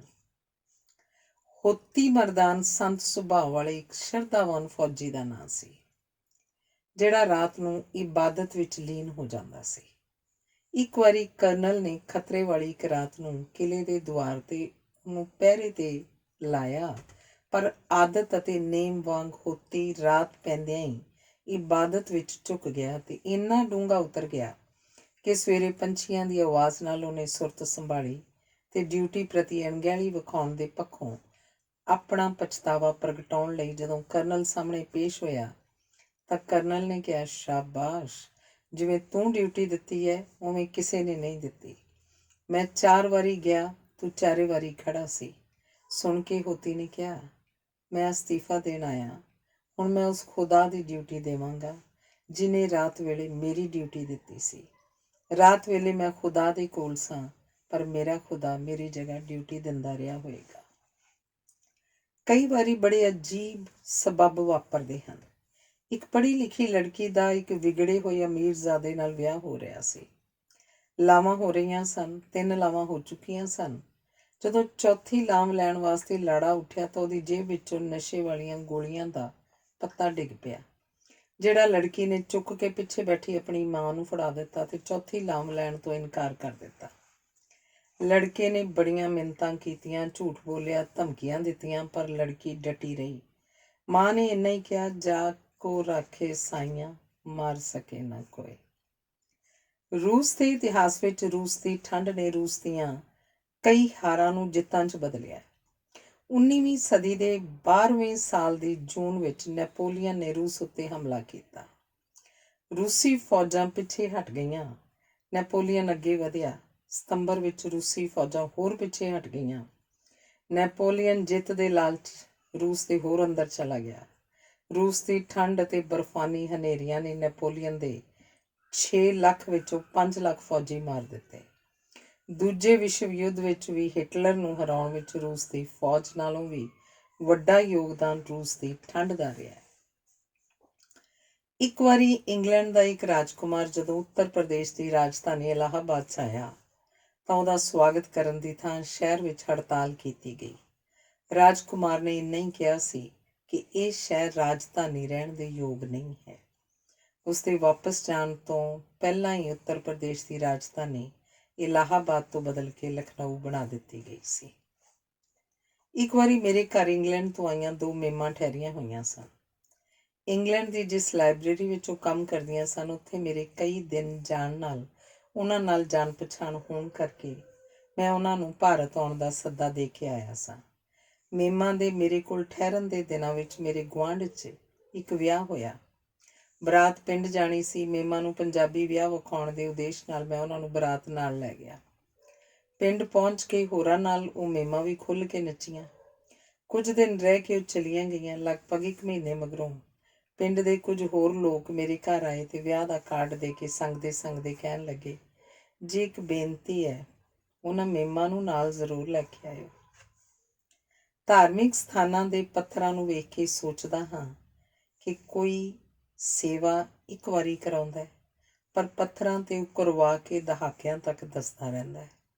ਇਵੇਂ ਸਾਡੀ ਕੋਈ ਇੱਕ ਵਾਰੀ ਬੇਇੱਜ਼ਤੀ ਕਰਦਾ, ਪਰ ਅਸੀਂ ਸੈਂਕੜੇ ਨੂੰ ਦੱਸ ਕੇ ਉਸ ਇੱਕ ਵਾਰੀ ਹੋਏ ਅਪਮਾਨ ਨੂੰ ਦੁਹਰਾਉਂਦੇ ਰਹਿੰਦੇ ਹਾਂ। ਹਰ ਕਿਸੇ ਦੇ ਜੀਵਨ 'ਚ ਅਨੇਕਾਂ ਘਟਨਾਵਾਂ ਇੱਕ ਕਰਕੇ ਵਾਪਰਦੀਆਂ ਹਨ। ਘਟਨਾ ਵਾਪਰਦੀ ਇੱਕ ਵਾਰੀ ਹੈ, ਪਰ ਯਾਦ ਕਈ ਵਾਰ ਆਉਂਦੀ ਹੈ। ਕੋਈ ਘਟਨਾ ਆਪਣੀ ਮੂਰਖਤਾ ਕਰਕੇ ਜਾਂ ਵਿਖਾਈ ਸਿਆਣਪ ਕਰਕੇ ਜਾਂ ਹੋਏ ਲਾਭ ਨੁਕਸਾਨ ਕਰਕੇ ਯਾਦ ਬਣ ਜਾਂਦੀ ਹੈ।